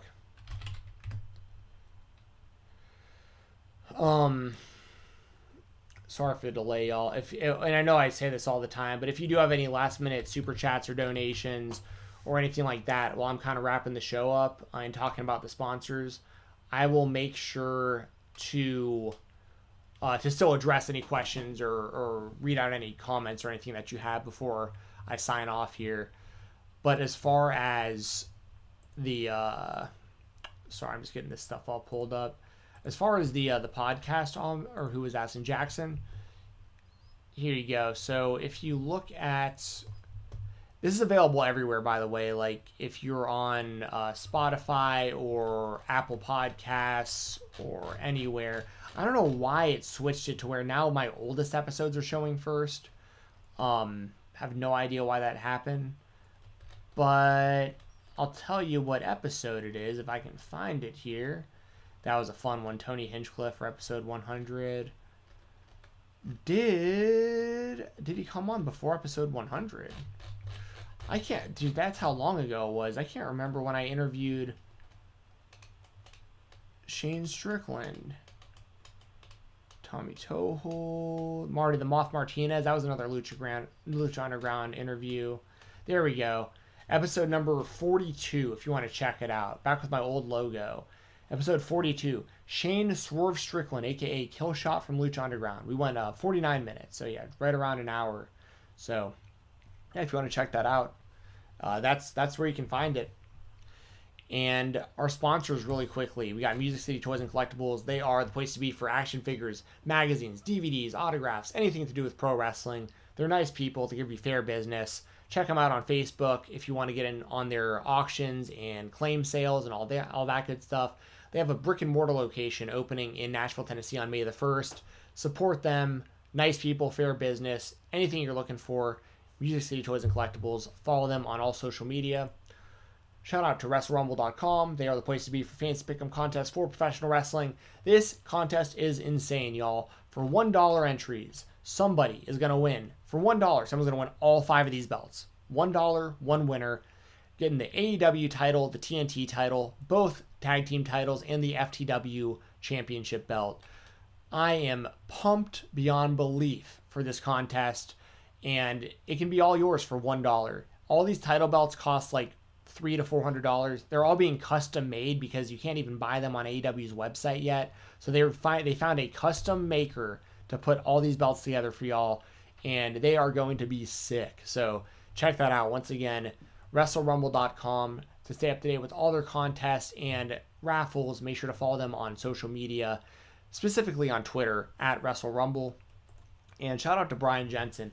I normally pull up his Instagram, but because I do not have an Instagram account of my own, I was actually the social media manager for like 3 years of a YouTube channel and built that thing up to like 100,000 followers before I wound up quitting their company. But I was very heavily involved in Instagram, and after leaving that job, I deleted it. I'm like, I deleted Instagram. I'm like, this is just too much of my time and energy. And because of that, I can't even open Instagram anymore, which is lame. So follow my brother Brian. His Instagram handle is BoxingATL. I'll type it right here so you can see it. That is Brian's. That is not my brother. So I don't know why Pepper Boxing is popping up here on I mean, I guess you can go check out Pepper Boxing, but it's at Boxing ATL on Instagram. BOXING ATL. His name is Brian Jensen. This is his Facebook page. You can see this is him working with This is a gym, a Parkinson's Foundation setup he has. You know, they have a whole gym for Parkinson's. That's him leading a class here in his chair. I mean, they do incredible stuff. So he's working with Parkinson's patients there. That's him just in his gym. I really wish I could just pull this stuff up. This is kind of annoying, but that all being said, check him out. Help you reach your goals. If you want to lose weight, get in better shape, learn how to throw hands, you want to compete at an amateur level or a professional level, here it is right here, BOXING ATL on Instagram. If you have Parkinson's or any kind of neurological issue, no matter what your age is, what your size is, what kind of shape you're in, anything like that, Brian can help you out. And just follow him on Instagram, BOXING ATL. If you give him a follow and you send him a message, just like all of our sponsors, if you say you heard about, you know, what they got going on through me or Jessi or anything going on the show, I promise you get a really, really good deal on whatever you are doing. Also, make sure to follow me on Twitter at FightTalk_FIGHTTALK_. Got more YouTube videos coming out soon for all things MMA on YouTube, if you're a fan of mixed martial arts. I'll be live on my buddy Doug's channel tomorrow morning/afternoon, so stay up to date on my Twitter for when we go live. I think it'll be around noon Eastern time, I think. We'll be talking some MMA and some pro wrestling tomorrow over there. His channel is called Hit You With The Real, and the U is with the letter U. Also, make sure to support Jessi. We got all the links for all our sponsors. We got links for Jessi's OnlyFans. We got links for Fight Talk Podcast merchandise. All that stuff in the description below. Thank y'all very, very much for watching and hanging out today. I really appreciate y'all. Thank you to Corey for the super chat. I very much appreciate that as well. And the super chat from Jessi herself. So that'll do it for today's episode. I will be, once again, I'll be on my friend Doug's channel tomorrow. So if you want to hang out and talk some more wrestling, some more MMA, probably talk some pro football. We normally talk, you know, NFL as well. So check that out tomorrow. And Fightful Select Weekender Podcast. Check that out every Sunday. I'll be recording the new episode this Sunday, and I'll be reviewing Impact's No Surrender on that show. So looking forward to it. Looking forward to seeing y'all again next time. Y'all take it easy, and I'll be back here on this channel probably like Monday or Tuesday. We'll kind of see what's going on, but I'll keep you updated on Twitter. Have a good one. Have a great weekend, and